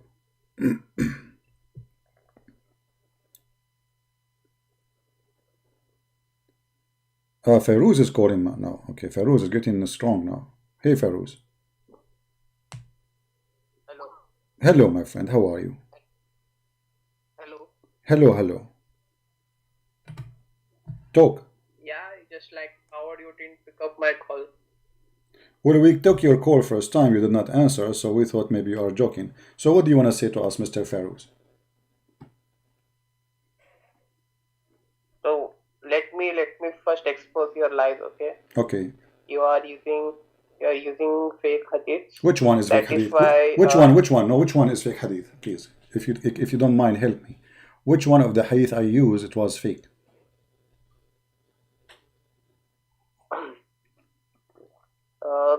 No, listen to me first. I'm listening. I'm listening. No, I'm listening, brother. I'm listening, brother. I'm listening. Which hadith I said it was fake? Because you just said something. You need to prove it. I'm giving you a chance to talk to me. You know, there's long line of Abdul. They want to call me too. So I need you to help me, because maybe there's a fake hadith and maybe I do not know. And you are the ustad. You are the sheikh. You are the one who knows. We do not know. We want to learn from you. So which hadith I showed in the screen was fake? Listen to me first of all. I'm listening to you. This is the problem. I'm listening to you, but you are not listening to me. Which hadith I showed in the screen was fake hadith. Otherwise, you have to apologize for being a liar. So either you show me the fake hadith I showed you, or you apologize, say, I am Abdullah from India. I have no idea what I'm talking about. I'm trying to copy Zakir Naik. Ibrat editor. Great Prince, he take fake hadith. And those hadith proven to be wrong. Show me the fake hadith. Go ahead. Which hadith is fake? Okay. First, let me expose you. You are not even. You said no. You are. This is how we want you to expose us. You just said that. You said I'm using fake hadith. So tell me which hadith I used. It was fake. Let me expose you. I'm letting you expose me. This is why I'm asking you which hadith is fake. So all what you need to do, say this hadith you showed us on screen is fake. Which one? Okay. So first, let me check. Did you check? Hello. Hello. Hello.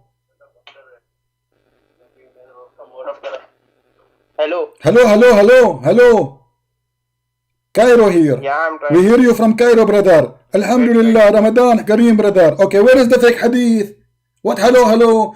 You said I showed the fake hadith in the screen. Which one is the fake hadith? Yeah, about the breastfeeding verse. Okay, here we go. Finally, he said about, okay, let us see the breastfeeding verse. Okay, let us see. Okay, what the hadith saying? Remind us. Okay. See, first of all, let me tell you that but the breastfeeding verse is for the orphan children. For children? Okay. Orphans. Okay, for children. Okay, orphan. okay. Well, here we go. Yeah. This is the hadith. Okay, my friend, you are a very smart person. I will learn from you, and I really am really honored to speak to someone with your knowledge. You have a very powerful knowledge. Here we go. This is the hadith of Sahih Muslim, and this is Sahih. Now I can show it to you from Sahih Bukhari, Sahih Muslim 1453a. The Prophet said to the women, "Suckle him." She said, "How can I suckle him, and he is a grown up man?"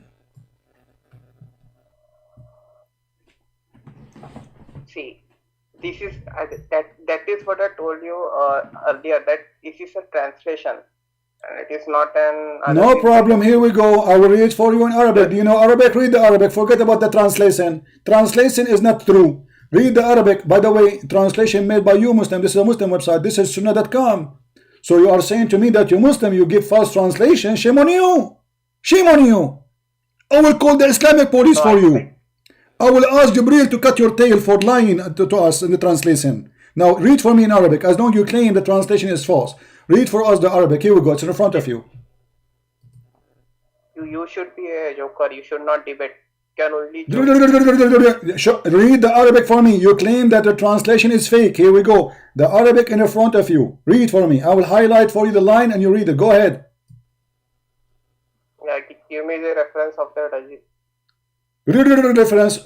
You said to me the translation is wrong. Do you know Arabic? Read it in Arabic. It says, let me read it for you. Shut up. فقال النبي صلى الله عليه وسلم أرضعيه. فقالت وكيف أرضعه وهو رجل كبير. Do you know what رجل كبير mean? A growing up man. How I'm going to breastfeed him and he's a growing up man? Your prophet, he laughed at her when she said that. Look, she said, how I can suckle him and he is a grown up man. The messenger smiled and he said, I know he's a grown up man. So what you are saying to me, I'm lying. Why are you not showing me the reference? Are you scared or what? Oh, what do you mean show reference? I showed you Sahih Muslim. The first thing I did, I said Sahih Muslim, hadith number 1453a. 14 Sahih Muslim 1453a. Wait, let me check. Check, brother. I will post the link for you, brother, in the chat, so you can open it from there. Open it there. Here we go. I just posted for you. Go ahead. Check it.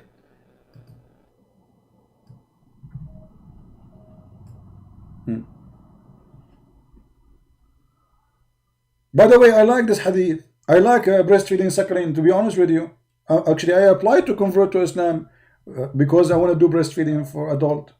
I'm adult. I'm qualified for that. I have lips too, and I want to practice it every day. I mean, I will do nothing in life after that date. I will be honest with you. You are not a debater. You are a joker. Okay. Who is the joker? The joker is the one who said it's a fake hadith, and now you are running away. You are biting your tail, and you are running away from the accusation. Isn't it you who said to me this is a fake hadith?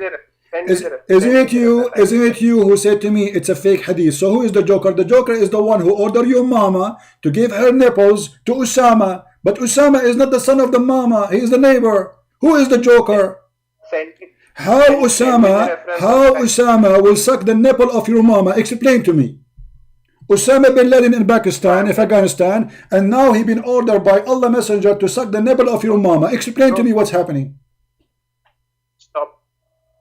Stop changing the topic and send me. I'm not changing the topic. It's you who mentioned to me this hadith, guys. Isn't it him who said this is the hadith about breastfeeding for adults? It was only for kids. It's a fake hadith. I will expose your lies. And that we choose.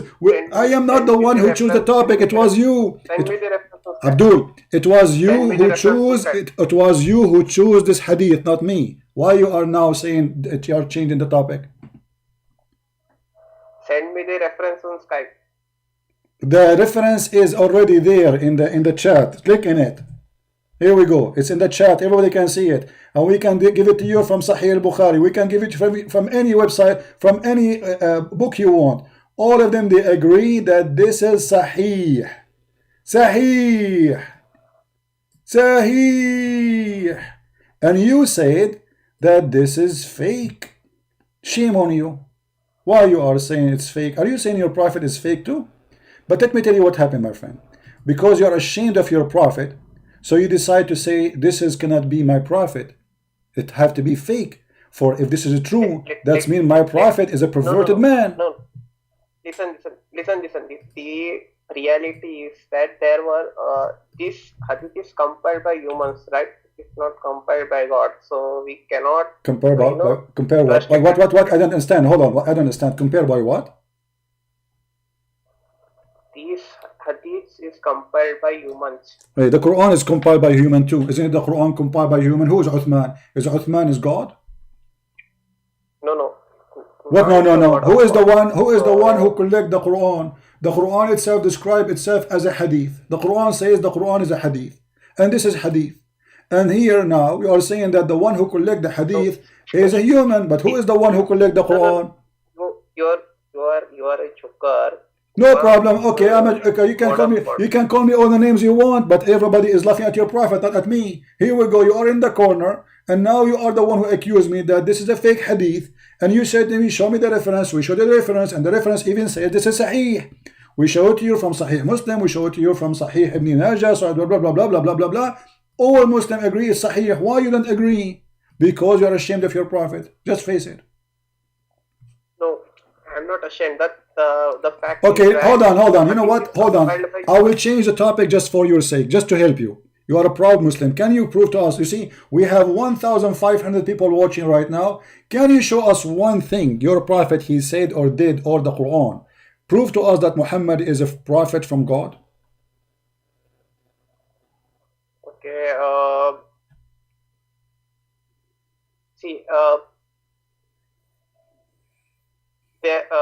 Muhammad followed the Abrahamic law, so it proves that he is a prophet of God, right? Okay, is the Abrahamic law is to give a breastfeeding for adult? Is the Abrahamic law to have sex with Aisha at the age of 6? Is the Abrahamic law you go to your wife's son and you flirt with her? Is the Abrahamic law you say that Allah he order you to commit sin of adultery as you must commit because this is a destiny? Is that Abrahamic law to kiss a black stone? Is that Abrahamic law to go and to bow down in front of the stones and to go around the stone? You are not even letting me speak. I'm letting you speak. You are the one who I ask you, what is the proof that Muhammad is a prophet of God? You said to me he is following Abraham, but Abraham did not do anything of those shameful stuff. Most of the thing you mentioned, it is from Hadith. It is not from Quran. What do you mean it's from Quran? Okay, hold on. It's not from Quran. Okay, hold on. Guys, it's not from the Quran. Let me ask you. If I am claiming to be a prophet now, and I said, any woman she want to give herself for me to sleep with her, is that from God or from me? What do you think? No. I know this word. I saw this word in one of the... No problem, Abdul. Listen, I want you to answer me. Be honest. I will make a statement saying anyone she want to give herself to me so I can sleep with her. Okay, is that from God or this is from me? Listen, I saw this verse. There were a lot of women who lost their husband on war. Okay, no problem. A lot of women in Iraq right now, they lost their husband. So I'm going to make a verse says, any women from Iraq, from Somalia, from Syria, from America, from Canada, who lost her husband, come to my door. This is my address. Knock 3 times. If you have no panty, knock twice. If you have panty, knock once. If you are ugly, so I will not open the door. Ameen. Okay, how that can be from God? I already told you you're a joker. What is a joker? If they are a person they are women who they are widows, he should help them, support them without sleeping with them. Are you saying to me now Muhammad he was doing this because he want to sleep with all the women who lost their husband? He have thousands of men they lost their husbands. See, sleeping with men is not only women also desire to sleep, right? So okay, I get you now. So you are saying those Muslim women, they are very horny and they are very excited, and the Prophet, he want to help them. It's called sex charity. So Muhammad, he opened sex charity department. Any woman, she is hot, you have a heat, so come to the Prophet, knock at his door, and the Prophet will do boom boom with you. And this is only a privilege for the Prophet. Is that correct? See what? Why Allah, he gave Muhammad the privilege is about his penis. What kind of a privilege? Only the Prophet have the privilege. What about the Muslims? Why Allah did not say any woman, she want to give herself to Abdul like you, he can have sex with her? You just say there's many women, they lost their husband. So Muslim, they can do that too. They can help in the mission. Why this privilege is only for the Prophet penis? Okay, so they were not forced to do that. Women had their choice to sleep with the Prophet. So, my friend, hold on. Who is talking about forcing or not? We are talking about what kind of a Prophet. He make verses, privilege about his penis, saying any woman she can give herself. What does that mean? The guy, he have already 13 wives. Why he need more women to offer themselves in the bed? What's wrong? This guy, he have no time to pray. He have no time to go in war. He have no time, but he have time. He have time to do boom boom. Any woman she want to give herself. Why? What does this have to do with God? I already told you they lost their husband and they wanted to have a relationship okay, with men. If this is about the husband is die, if this is about the husband is dead, then the Prophet should make a verse for all Muslims. They can do that, not only him, but this was only a privilege to thee. Why it is a privilege only for Muhammad? Can Muhammad sleep? Okay, now we have more than 1 million women. They are widows in Iraq. Are you saying the Prophet, if he was there, he only is the one who can sleep with all those 1 million women? Is that possible? How many men they lost their life during the time of Muhammad, killing his enemies, going in war?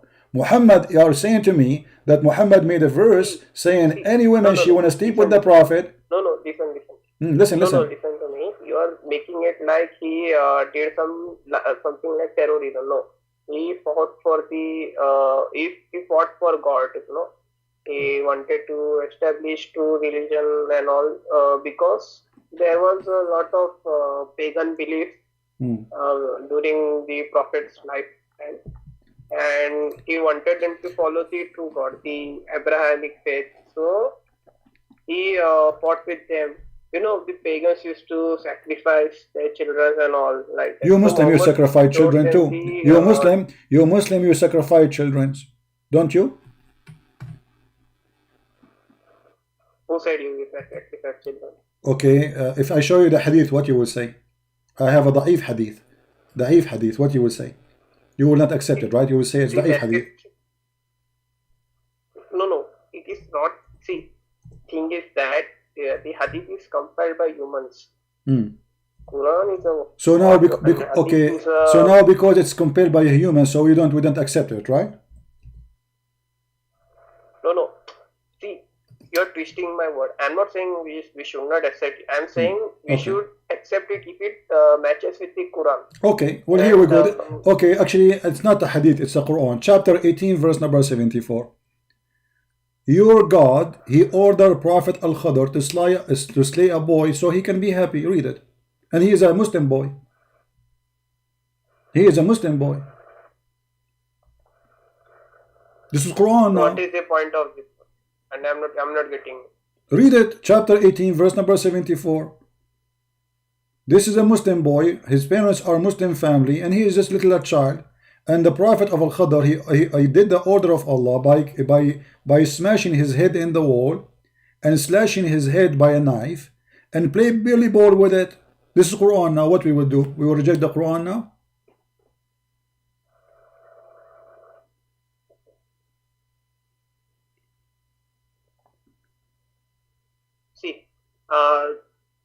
See what? See, senor? I think I remember this verse. No, listen. Okay, I'm listening. I remember this verse. You remember it? This boy will grow up and he will become a non-Muslim and he will kill the Muslim. Okay. I think. When he grow up, he will become non-Muslim and he will kill the Muslim. Show me where it says he will kill the Muslim. Show me where it says that. Either you apologize for lying or you apologize for lying, because nowhere it says that this guy will grow up and became not a Muslim to kill Muslim. It says that they fear he might be a disbeliever. He did not become a Muslim, not Muslim yet, and he did not kill anyone, and nowhere it says he will kill somebody. Show me where it says that. No, the thing is that non-believers used to attack a Muslim, so they are trying to defend themselves. So Abdul, what Muslim defend themselves? This guy is walking. Hold on. This is not war. This guy is walking in a village. There's nobody war. There's no army. There's a kid praying with the polyball with the children his age. And then Al-Khadr, he cut him and he slaughtered him and he cut his head and then he starts smashing his head with the wall. What war? This is a kid. And he's a Muslim. So why you sacrifice a Muslim child? And the excuse is you fear when he grow he will be not a good Muslim? That means we need to kill all the bad Muslims before they grow, according to the Quran. And that will be stupid. There's millions and millions of Muslims today. They don't believe in Allah. They don't practice Islam. So now what you are saying to me, in Islam, we have to kill them when they are children, and that is a children's sacrifice. Why you want to kill them? They are your children. Those are not the children of the enemy in the war. Those are your children. See, if we kill those children before they become non-Muslim, they might go to heaven, right? My friend, hold on. They are Muslim. Isn't it your prophet who says everyone is born as a Muslim, even a Christian child? What's wrong with you? So he is a Muslim already, and he is a child of believers. Read the Quran. Do you know the Quran? You claim that you know the story. Read carefully. It says, as for the boy, his parents were believers. What believers mean? They were Muslims. And we apprehended that he might impose upon that, like in the time, he will be not a good person. He will be infidel. So how you kill a child just because maybe when he grow up he will be bad? Isn't it you Muslim? You say we should not. Allah will not judge you except by your sin. Where is the sin he did? He did not do anything. Even Musa, as he says. Even Musa, he said to Al-Khadr, even Musa said to Al-Khadr, you killed, you slain, hold on. Musa said, Musa said, hast thou slain a person innocent? You don't want to admit you are a coward, I know. No problem, you can call me any name you want, but you cannot answer. This person is described by Musa, he's an innocent child. Read it. So why he killed him? He did not commit any crime yet. Did he commit any crime, this child? Listen. Let's say this child will grow up and he will become a non-Muslim, right? Okay. And after becoming non-Muslim, after he died, then he will go to hell, right? Okay. So if we kill him while he was a child, then he might go to heaven. So we killed him. Guys, this is Islamic solution. We will kill our children so they will go to heaven. You see the intelligence? Super intelligent. So your dad, he should kill you when you are 6 years old, so you can go to heaven, Abdul, because now you are not sure you will go to heaven or not. Have you ever heard of a stupid like this? Secondly, stupid Abdul. Listen, you have no idea you are talking to Christian Prince. Wherever you go, I will grab you from your tail. Isn't it your prophet? He says even infant he might go to hell. Yes or no? Yeah, I saw that verse, but it was in Hadith. Go to Hadith. It says, Aisha, she said, oh, this is a happiness for this child. He's a child of a Muslim family. He will be a bird amongst the birds of paradise. The Prophet said to her, be adventure, Aisha, don't be stupid. It might be the other way. So why you are saying to me, if we kill him as a child, he will go to heaven when it's not guaranteed? The Hadith in front of you. See, you are bringing me Hadith, and I already told you that it is compiled by humans, so we cannot trust it. You cannot trust it? No, we can see. So why you call it? So why you call it Sahih if it's not trustworthy? Why you Muslim you call it Sahih? So this Hadith is fake, and you Muslim you call it Sahih.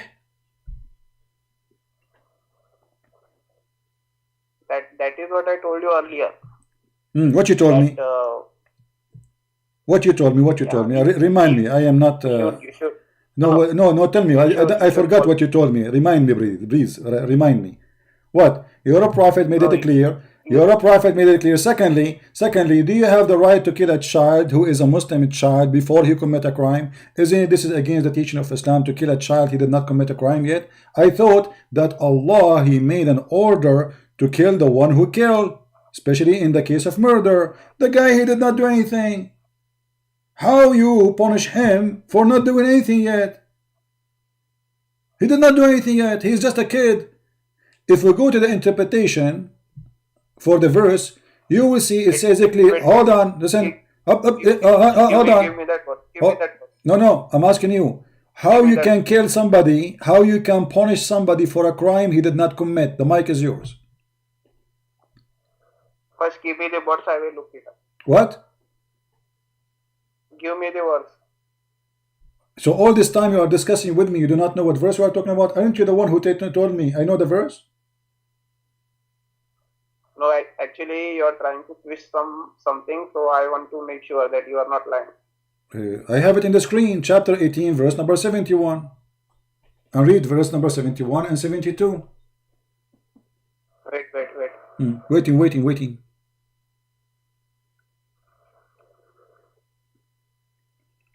By the way, you can call all the friends from Pakistan with you or from India. Call them, let them help you. Zakir Naik, he can help you.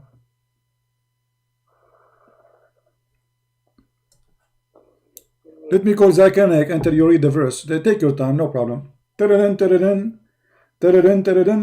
Prince. Hey, don't call me. Zakir Naik, I have a Muslim from India. This guy, his wife, she's beating him now. What happened? He's saying that the child he was killed. What's happening there? This guy is eating zucchini there. Greeting Prince. Let me see it. What? You will let me what? Did you find the answer? See, as I can see, you try to twist some words. Like what? What words which were twisted? No. So they knew that he might become a non-Muslim, and so what? If you wanna you Muslim, you keep saying to us there's no conclusion in religion. The Prophet he said, hold on, just to show you how you Muslim you lie to us. Okay, let me ask you: if somebody leave Islam, if somebody leave Islam, if somebody leave Islam, I knew you were lying. You are trying to twist the word. If somebody leave Islam, shall you kill him? I knew you were trying to twist the word, so I expose you. How you expose me? People are laughing. Where you expose me? Where? You just said he is going to leave Islam. So what? And how you know he will leave Islam? Secondly, shouldn't you punish him after he do the crime? And in the top of that, ain't you Muslim? You keep quoting for us the Quran saying there's no conclusion in religion. So now because the child he will leave Islam, you kill him even if he's a child? No, you have been exposed. Let me prove you how you have been exposed, right? Okay, go ahead. First, you said that the child has not committed any crime, right? So I already told as I have read the source, it tells that the child will become non-Muslim, and after non-Muslim used to kill Muslims and all. So Muslim, yeah. Okay. Hold on. So this child, he is a child of a Muslim family. Then in the future, he will become not a Muslim. And then after he become a Muslim, he will kill his mama. This is what you are saying to me, right? He will kill his mama. No. What? No. His parents are Muslims. His parents is Muslim. He's born of a Muslim family. He's a Muslim child. And now the child, even Moses, he said he is innocent. He did nothing. Read it. Moses said to him, you slain a boy who commit nothing. Why you killed him? Why you slain a person who is innocent? He's innocent. So what kind of religion you are killing a child of your own and he is innocent, And the excuse is maybe. Maybe. Even the verse says maybe. Maybe when he grow up, he will be not a Muslim. Listen. No, listen. You already know that non-Muslims used to persecute Muslims, right? Abdul, what Muslim, what Muslim? This guy is a child in a village. And he is in a Muslim village, and the parents are Muslims, and now he is playing with his football. He is playing in his football. So imagine, hold on, imagine you have a child, and he is playing with the football in front of your house, and then a guy, his name Al-Khadr, he walked by, he grabbed your child, he cut his head, and then he starts smashing his head on the wall. Justify that for me.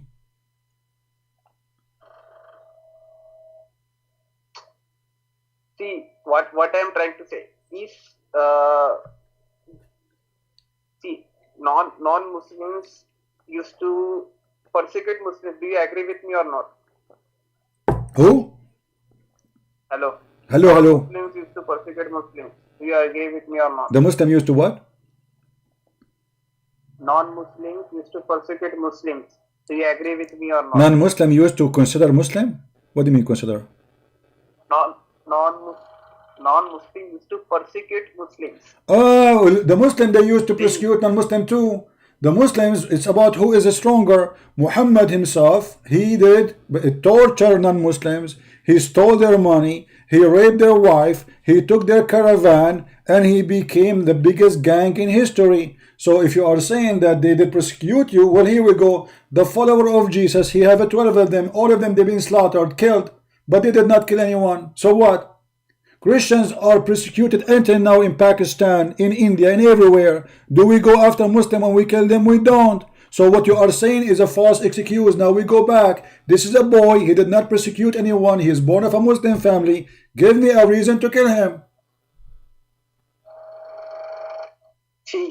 See, senor. He knew that he will become non-Muslim, and after becoming non-Muslim, first of all, you are a liar like your prophet. Nowhere it says he will become not a Muslim. It says we fear he might. Does it say that? Read it. Read the translation. Read verse number 8. Abdul, my fingers, I have my 5 fingers over the bum of your prophet, and now they are over your bum.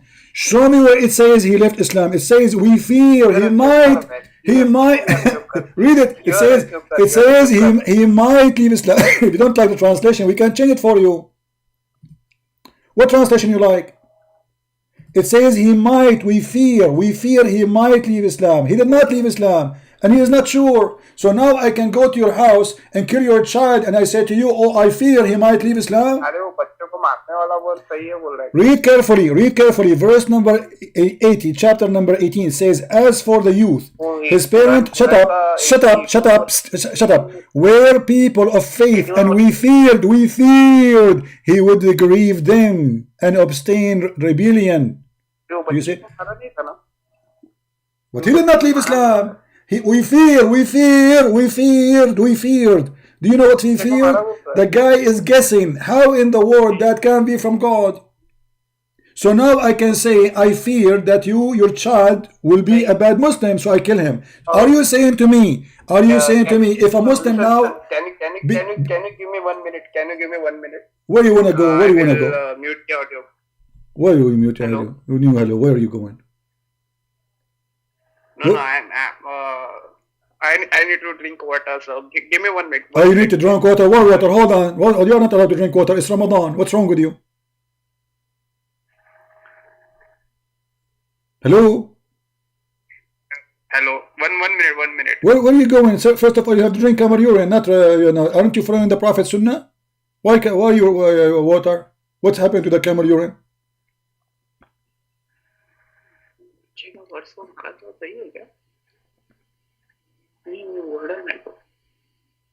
He's not drinking water. He's talking. You see, talking to himself. Google. He's asking his friend to Google. He said to me he would drink water, but he's Googling. Look, do you hear it? Google. Sunnah.com. Google. You see, he told me he won't drink water. The liar. You see, he muted me now. Supposedly, he don't hear me, and he think we don't hear him. Stupid. He said he will go to drink water, but he is asking somebody next to him. कौन सा verse बोलेगा समझ में नहीं आ रहा है क्या नहीं मिल रहा मेरे को You want to drink water? Google. Let us, may Allah help us with Google. अरे तू एक काम करो कुरान का वर्स बोल रहा है ना I want to drink water. हदीस में I want to drink water. तब All of this is drinking water, by the way. I mean, do you hear the water? हाँ नहीं मिल रहा है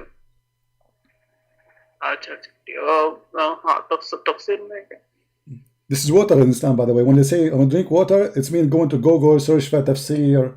This is water. I want to drink water. नहीं झूठ बोल रहा है नहीं झूठ बोल रहा है ओके हाँ ठीक है चलो मैं बोलता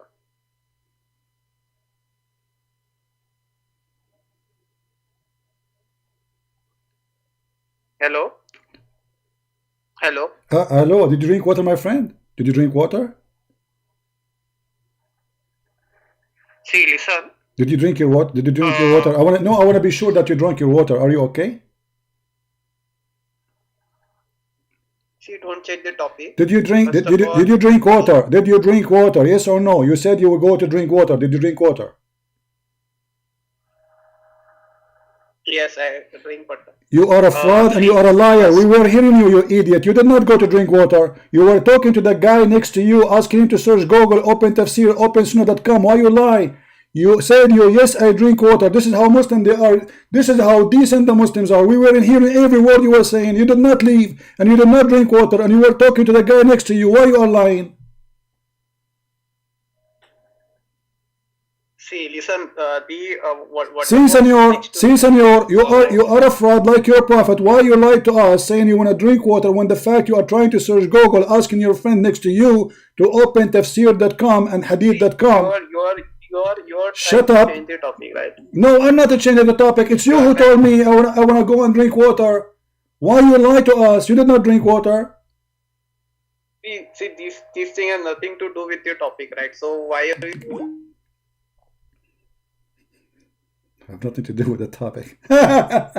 Call me tomorrow. I'm done for today with Skype. Hold on. We have Abbas. Abbas tried to call us. Let us see what Abbas want to say. Abbas is a priceless, unless he's driving now. Usually Abbas, he drive when I call him.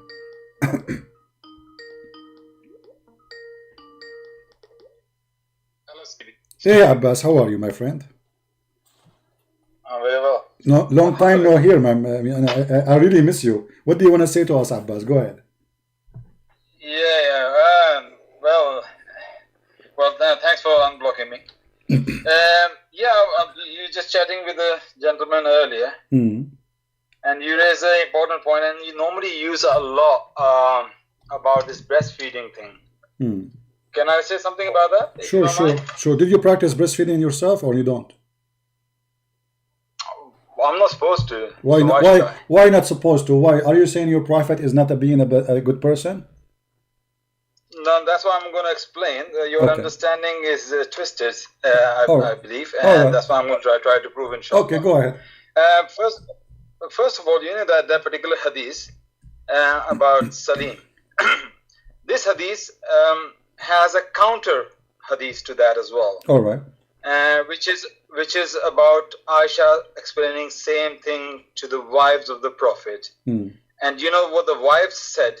What the wife said to Aisha, you are wrong. It was only in the case of Salim and nobody else. Okay, Abbas, can you stop please and tell me what the wife of the Prophet was practicing at that moment? Nobody practicing anything. Aisha was suggesting them to do that. So Aisha, she was not ordering anyone when to enter upon her to go to her sister and her nieces so he can see her, right? Did she do that? That's right. Hadith says that. Okay. So Hadith says okay.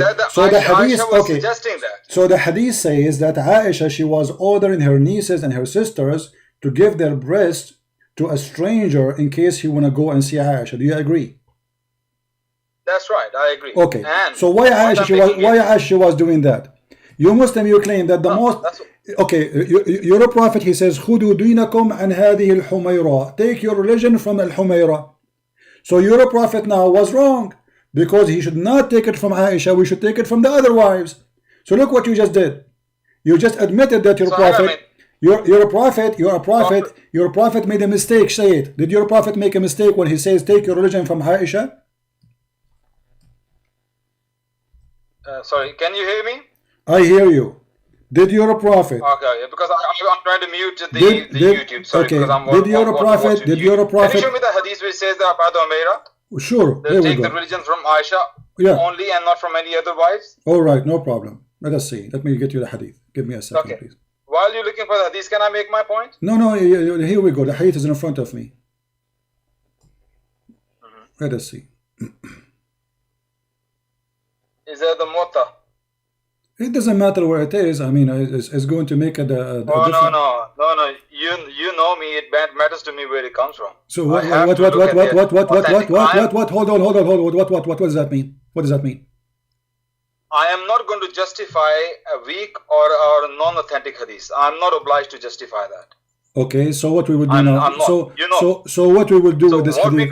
So what we will do with this hadith? Are we going to go through the source? Our yardstick is Quran. Then come Mutawatir Hadith and Sunnah. Yeah, and then come the consensus of the Ummah. And then comes any other hadith which is, if it backs the Sahih Hadith and the Quran. Okay. So you can't just... Okay, so hold on. Okay. So when your prophet, he says, okay, you Muslims, I can show you tons of videos made by Muslims. They say the prophet, he married Aisha because Allah inspired him that she have a great memory and she can preserve what the prophet said. Do you agree with that or not?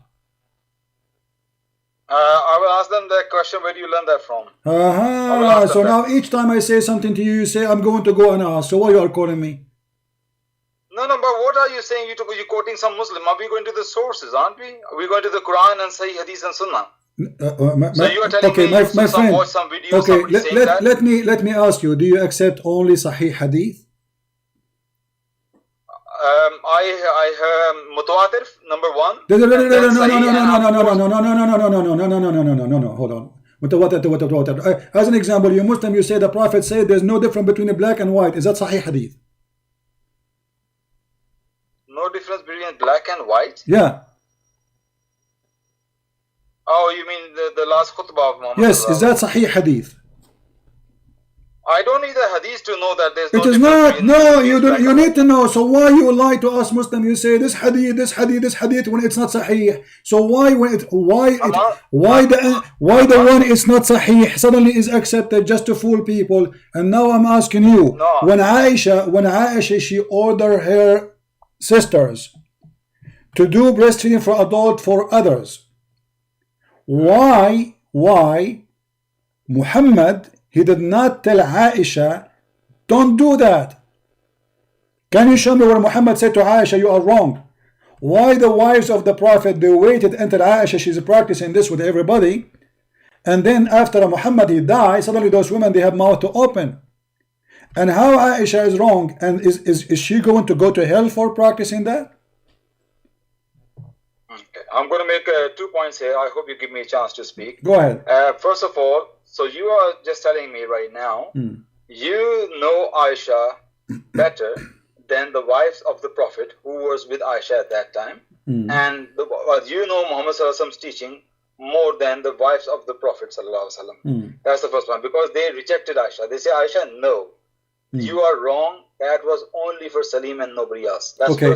First point. Shall we reject all the hadith from Aisha based on this? Because hold on. Shall we reject the hadith of Aisha? Shall we reject the hadith of Aisha? Hold on. Shall we reject any practice of Aisha? Yes or no? Well, if we find a valid reason, yes, of course we can. Okay, give me a valid reason. Why Muhammad, he gave the women only a permission? Where in the hadith it says this is only permission for you? Can you show me? No, that hadith, what I'm talking about, the wife said to Aisha. Okay. You want me to show the hadith? I know the hadith and I will show it to you on the screen. This is not the question. You know that. This is not the question. Let me ask you, did Allah send the verse in the Quran? A verse in the Quran for breastfeeding for adult? There is no verse in the Quran for breastfeeding the adult. But there's no verse. But did Allah send the verse? Nope, definitely not. What you're quoting is... you're quoting the one the goat ate the Quranic.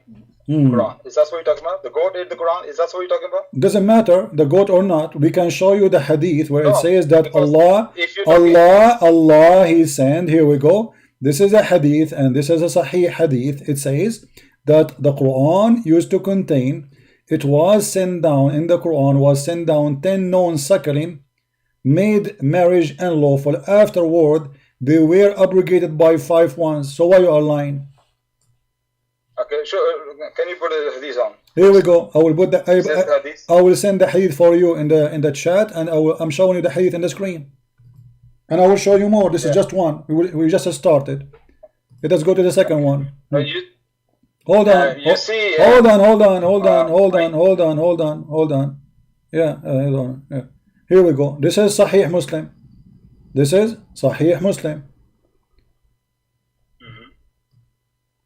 Okay. It was revealed in the Quran. It was revealed in the Quran that 10 clear suckling make marriage unlawful. Do you see it?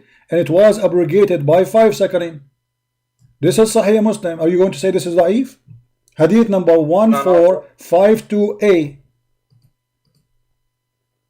Let me read the hadith. Can you put on the screen, please? It's in the screen. Reported that it and I'm posting the link. You can open the link. It had been revealed in the Holy Quran that the 10 clear sucklings made the marriage unlawful. Then it was abrogated by 5 sucklings, and Allah Apostle Sallallahu Alaihi Wasallam was disappeared somehow. Okay. May I make my point here? Go ahead. Understanding of it. Go ahead. Is that sahih or weak?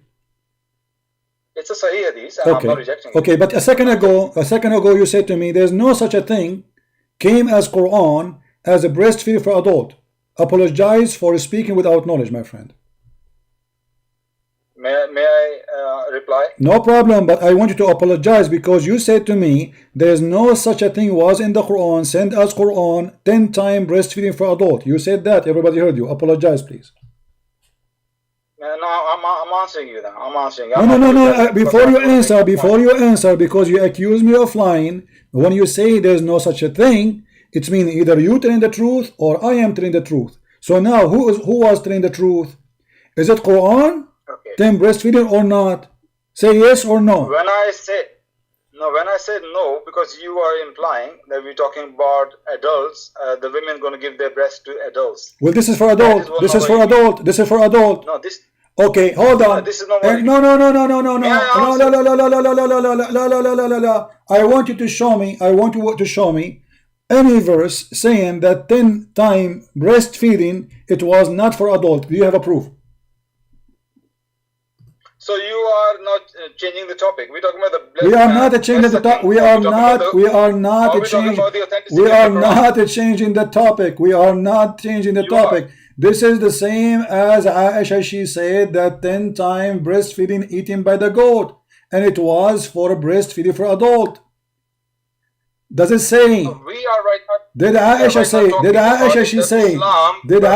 say? Okay, if there is any place in the Quran we can find that 10 times breastfeeding for adult was for children, can you show me a verse?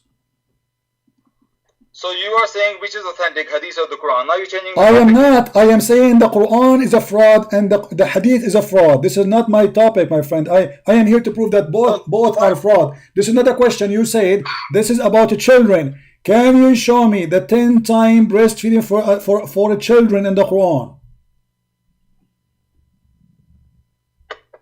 I don't know what to say. You're not letting me speak, CP. This is the reason I... No. I'm letting you speak. This is the problem with you, Abbas. You call me always. You talk. You say nothing. You cannot do that with the Christian Prince. Here we have to get the juice of the conversation, not only make a conversation. So you said that this is 10 times, not for adult. Can you show me a reference? Every time I speak, you just talk over me. So no, I'm not talking about. I'm saying, can you show me a reference? Say yes, and show me the reference. Okay. The reason when I said no. Don't give me a reason. Say I have reference. And show it. Go ahead. Say I have reference first. Otherwise, you are going to make it. Otherwise, you are going to make a. No. Otherwise, you are going to make a speech. Who are you to make a speech? Are you Muhammad himself? Are you Prophet of Islam? When you say something, either you speak with knowledge or shut up. So you said that 10 times breastfeeding is not for adult; it's for children. Do you have a proof? I never said the word children. Where did you get that from? So it's for who then? No, I never used the word children. Why are you putting word in my mouth? So it's for who then? I said there is no verse in the Quran of 10 suckling. Okay, but no, but I showed you the hadith. I showed you the hadith. It's sahih that there is 10 times breastfeeding in the Quran verse. You said this was not for adult. You are the one who said that. So the point you're making, it either hadith is right or either Quran is right. That's what. No, both are right. Both are right. The Quran, it was in the Quran. It was in the Quran. How we can say it's not right? So, it was in the Quran, so and your hadith confirmed that. And this is your prophet wife. If imagine, guys, why Aisha, who lived with Muhammad, and Muslim, they take a lot of hadith from her. She is a very trustworthy person. She want to practice such a thing which is not lawful. That means she is a crazy woman. Do you dare to say Aisha she was a crazy woman? All you're doing is asking me yes or no. I'm not allowed to speak. No, you see, no, it's not yes or no. I want reference. You see, Abbas, you speak, you talk too much. I am not interested in your opinion, my friend. You talk too much. No, you're not letting me speak. You are ashamed of your prophet. This is the whole story. Do you have a proof against what I showed you? Either you say yes, I have proof, or you say I'm going to give you a speech. Which one you choose? So if you give me 1 minute to explain my position. No problem. Don't explain. No, I don't want your position. I want a proof. Do you have a proof? What proof of what, CP? The proof that 10 times suckling, it was not only for that woman. And it's not in the Quran. You are the one who said to me, it's not in the Quran. Can you show me single reference saying that never was in the Quran such a thing? CP, your misunderstanding need to be clarified. You are very much misunderstood person. So I need to misunderstanding person. You just don't understand Quran. You are the one who called me. You are the one who called me. And from the beginning you said there is no such a thing in the Quran. Let us repeat it again. Was the 10 times suckling for adult, was it in the Quran or not? Okay.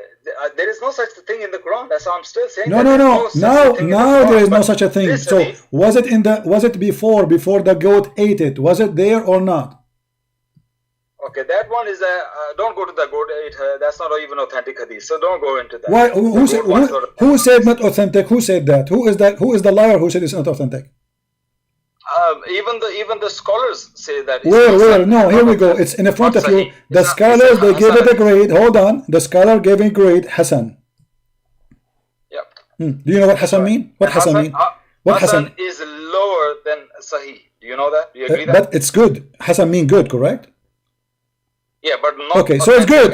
So why you are making it rotten? If the scholar they say, okay, Hassan mean it is approved, it passed. Not only it is good, it is higher than good.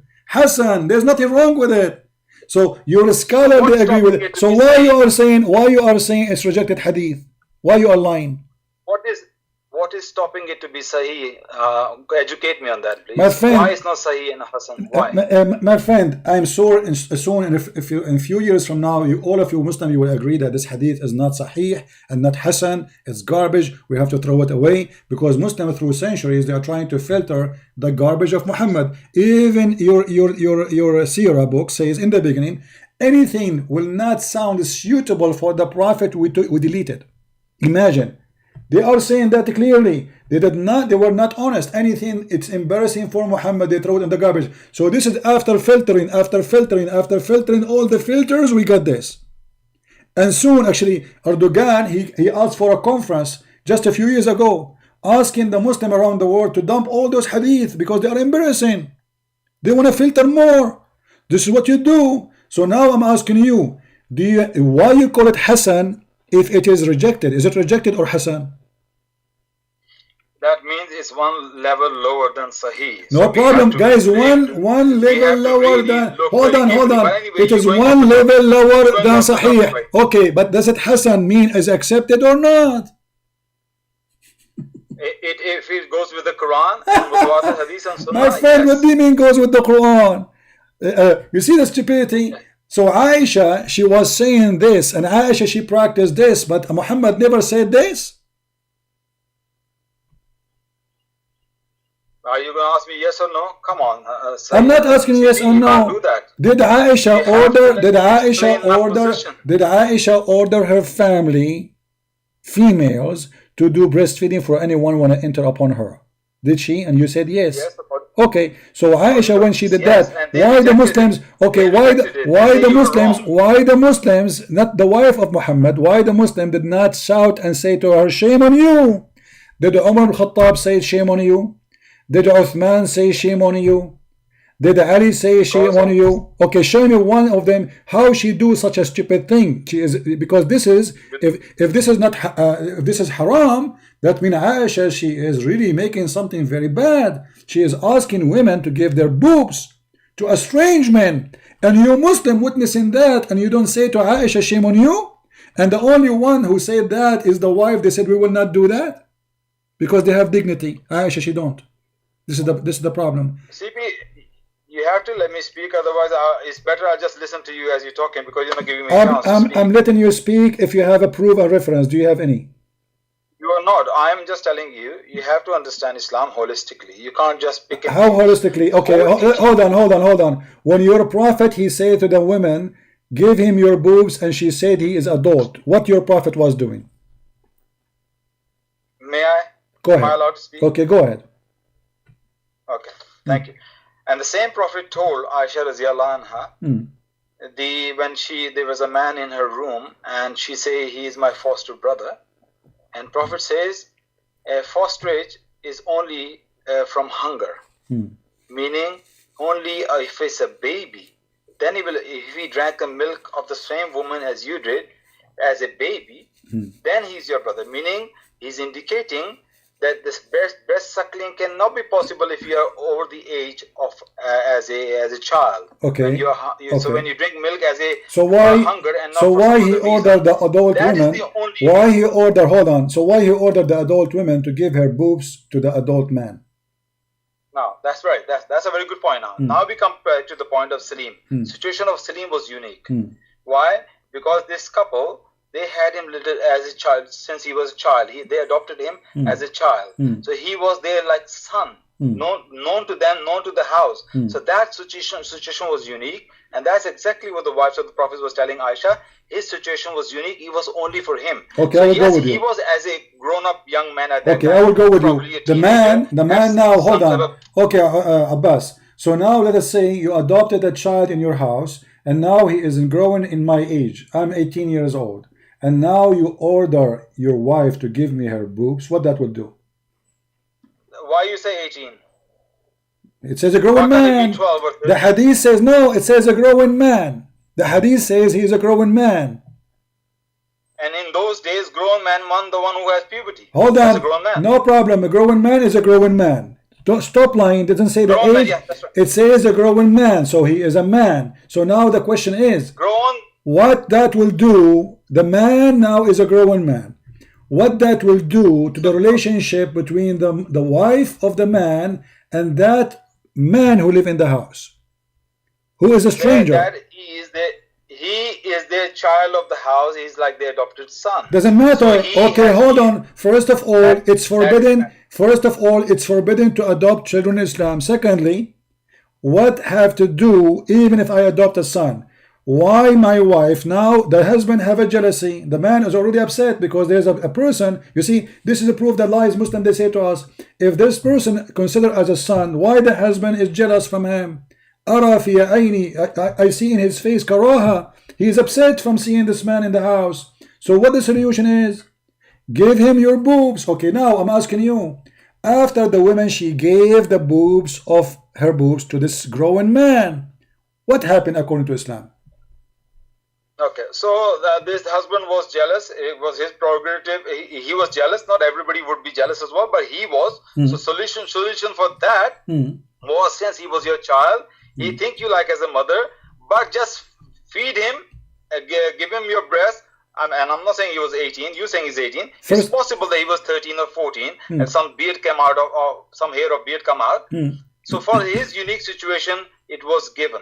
So that was appropriate for that because he was there like their child. Okay. It was not so, as okay, hold on. He is already like their child. So what after she gave her breast to the man? What happened exactly? Nothing happened. She's still a stranger.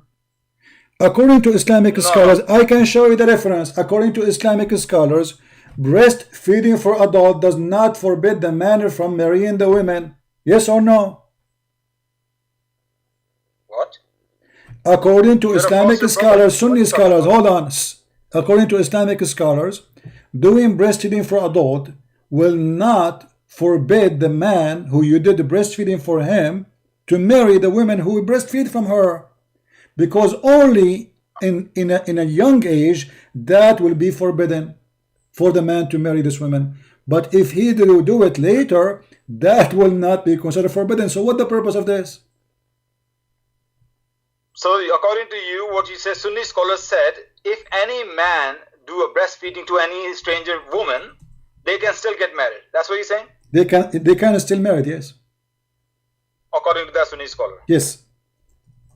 Did that Sunni scholar was giving any references? Sure. About that? Okay.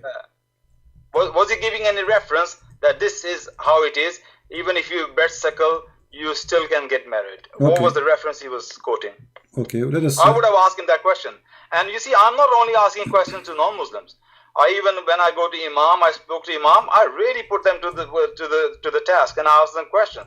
I don't just believe because somebody's saying that. I will really ask them the question where they're getting their authority from. And I know many Muslim scholars, they make up things as well, or they can be wrong. They'll be sincere but wrong. But we have to go back to the sources. All right, my friend. Abbas, you're not giving me a chance. Let us not waste time. Here we go. I will show the fatwa in the front of the screen. The fatwa is in Arabic, but I'm going to use Google translation if you don't mind. And I can post the link. No, just tell me the reference. Tell me the reference he gave. Fatwa. No, I will show it on the screen. I will show it on the screen. Here we go. You can search it yourself. Fatwa number 391. Sorry, 01. رضاع الكبير لا يحرم. The title is adult breastfeeding for adult will not make it forbidden. Here we go. The question I'm going to translate. Here it says Indonesian. I will choose English later. Give me a second. All right. And let me. I can't see anything on the screen. Well, the screen is showing. Okay. It's showing for everybody. But let me change the translation. The title is. Okay. The title is so clear. It says in Arabic that breastfeeding for adult will not make that forbidden for the person. This is the title. And this is the fatwa number in front of you. And the question is, let me change to English first. Here, change to English. Choose another language. Just show me the source he's using. My friend, just wait. Have patience. Have patience. Have patience. Whoever say whatever. Okay. You see that translation of Google is stupid. It says big breastfeeding is not forbidden. It's adult breastfeeding will not forbid. Okay. Is an adult man? Yeah. Read carefully the question. Is an adult man forbidden if he breastfeed of a woman? This is the question. The answer, simple, no. No. And you can read all the answers with the reference. The answer, no. So what is the purpose of Muhammad ordering the women to do breastfeeding for someone? He can have sex with her. Okay, I think you misunderstood me what I said. If I were in front of him, that man who said no, I would just ask him very kindly, Ya Sheikh, can you just tell me the reference you're quoting from? My friend, the Quran, you are the one who gave me the answer. Aren't you the one who says to me, breastfeeding only forbidden for children? You are the one who gave reference. So what's wrong with you? So, is it you who said to me, Abbas, listen to me, I don't like children talking to me. Either you grow up and be mature. It is you who quote for me, saying that only children breastfeeding will make it forbidden. Did you say that to me or no? So you see, I just bust that sheikh. No, you busted yourself. You busted your prophet. You busted your prophet. So why your prophet ordered the women to give her boobs?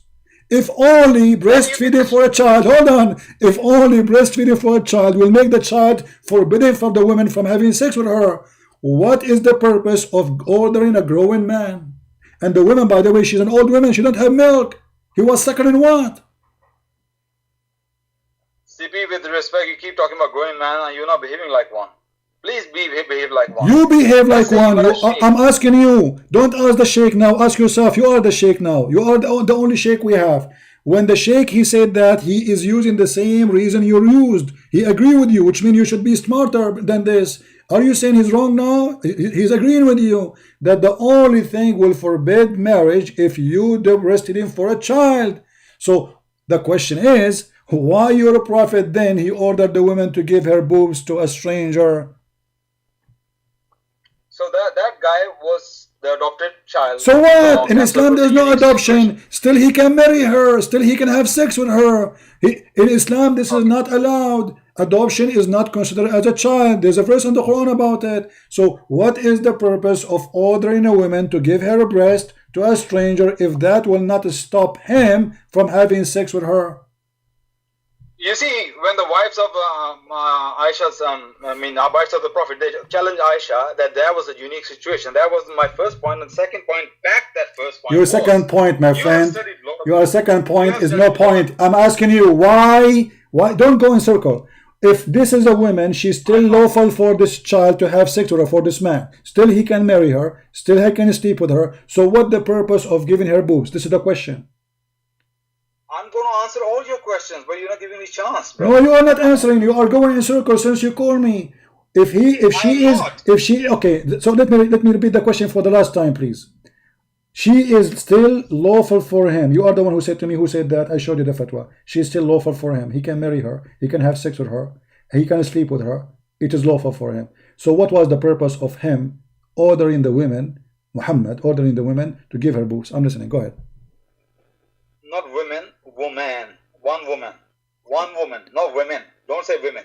It was just one woman. Oh. She's the one. Okay. That boy always think of her as a mother. She always think of his son. But it's the husband who has a little bit thing in him. For his sake. Not that they're going to get married. My for friend, his sake. this is not the question. This is not the question. This is not the question. If this will not forbid the child from the man from being lawful for this woman, what this will do? Forsake. What is that? Are we doing lab test? So now I order the women to give her. No, hold on. Look what you did. So you are saying to me, Abbas, with my respect to your wife, if you have somebody in your house and he's a driver for you and he grew up since as a childhood, and you are the one, your wife, she is the one who asked your prophet. She said to him, okay, let him suckle your boobs. So now you, if you see that driver, taxi driver, who you adopt as a son, like you say, suckling your wife boobs, with my respect to her, for you, it's okay. It's okay for you. If he was a young man, like 13-year-old boy, and he was a child from the beginning, and if prophet orders that.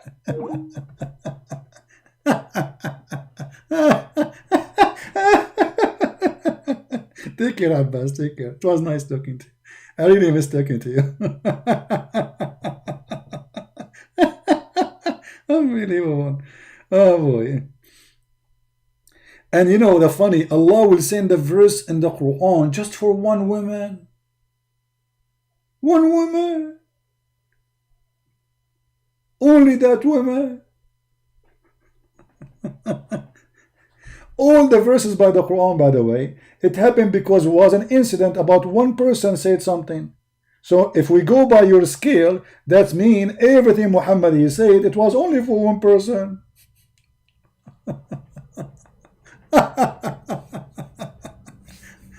Oh boy. Okay guys, don't forget to subscribe to our channel if you like what we do here. And by the way, we might go live on air later today if I can. I'm really busy today, but I will try. We have another account. It's called The Quality of Life. If you like to join us, maybe the admin can post a link. There we speak about different topics, have nothing to do with Islam. If you have a topic you'd like me to speak about, we will be happy to discuss it. As you see, we feel sorry for Muslims. They have no idea what they are talking about. They are just desperately trying to defend a religion which nobody can defend. Islam not only a fraud, Islam is a stupid religion, literally. Made by a fool for the fool. And if a fool like Muhammad can fool you, how fool are you? As simple as that. How a human being can be convinced that there's a God who will make his penis endless? How a human being can believe that there's a God, he promised me women with big boobs? How a human being believe in all the stories of Muhammad? Shaitan will fart when you pray. Shaitan, he put his fingers and he go inside your anus. Shaitan, he wrap himself around your penis. Shaitan will sleep in your ears. He will piss in your ears. He will sleep in your nose. When you do yani, Shaitan, he jump in your mouth. Who is going to believe in this garbage? If a fool like Muhammad was able to fool you, how fool are you? Wake up. Wake up. We are in the year 2020. How in the world someone can be followed like Muhammad? The women, she don't even have milk. Suckling what exactly? And how that will stop a man from being thinking about a woman? Since when, if a woman she gave her breast to a stranger, that will make him behave? I want all Muslims to practice that. And Aisha, she practiced that. And none of the Muslims oppose her. Real Muslims, not the wife. Aisha, she is the most powerful wife of between the wives. The rest are not just names. The one is in control. Her father is the caliphate. How come her father did not say to her, shame on you? You are ordering your nieces and your sisters to give their boobs to strangers, and I am Abu Bakr watching. This is what you are saying to me. Abu Bakr was watching his nieces, his daughters, the sisters of Aisha, giving their nipples to strange men, and he did not oppose it. This is what you are saying. Aisha in control. Aisha, she made a new Islam now, according to you. The answer is very simple. They are ashamed of the stupidity of their prophet, so they try to fabricate answers, and the answers always come shallow and silly and stupid. Thank you very much for watching, and join us. Don't forget to subscribe, tell your friends, and don't forget to download my videos. They are for free, and I don't keep them in my channel. Including Muslims, feel free to download them, including Abbas, and including the guy who is quoting from India. Please download the video, put it in your channel, so we'll be proud about how you got me busted. This is a Christian Prince with you, and I pray to the Lord that the love of Christ will be shared with all Muslims. We love them, and we will never hate them. We are not against the Muslims. We are against cult, liars, fraud, who take advantage of people so they can fool them. And that is Muhammad and whoever like Muhammad. Be aware of false teachers. Be aware of false teachers who come to you in the clothes of a sheep, but in fact they are wolves. That is the word of the Lord. And he loved the Muslims. He loved them. For God, he loved the world. He sent his only begotten son. We love the Muslims. And we should always love them. No matter what we argue about, we are fighting about, there's no hate should be involved. Even if Muhammad told them to hate us, we will not be the same as Muhammad. We will not fall in the trap of Muhammad. Thank you very much for being here. Subscribe, join us, tell your friends, and may the Lord bless you all. Happy Sunday, everybody. Take care.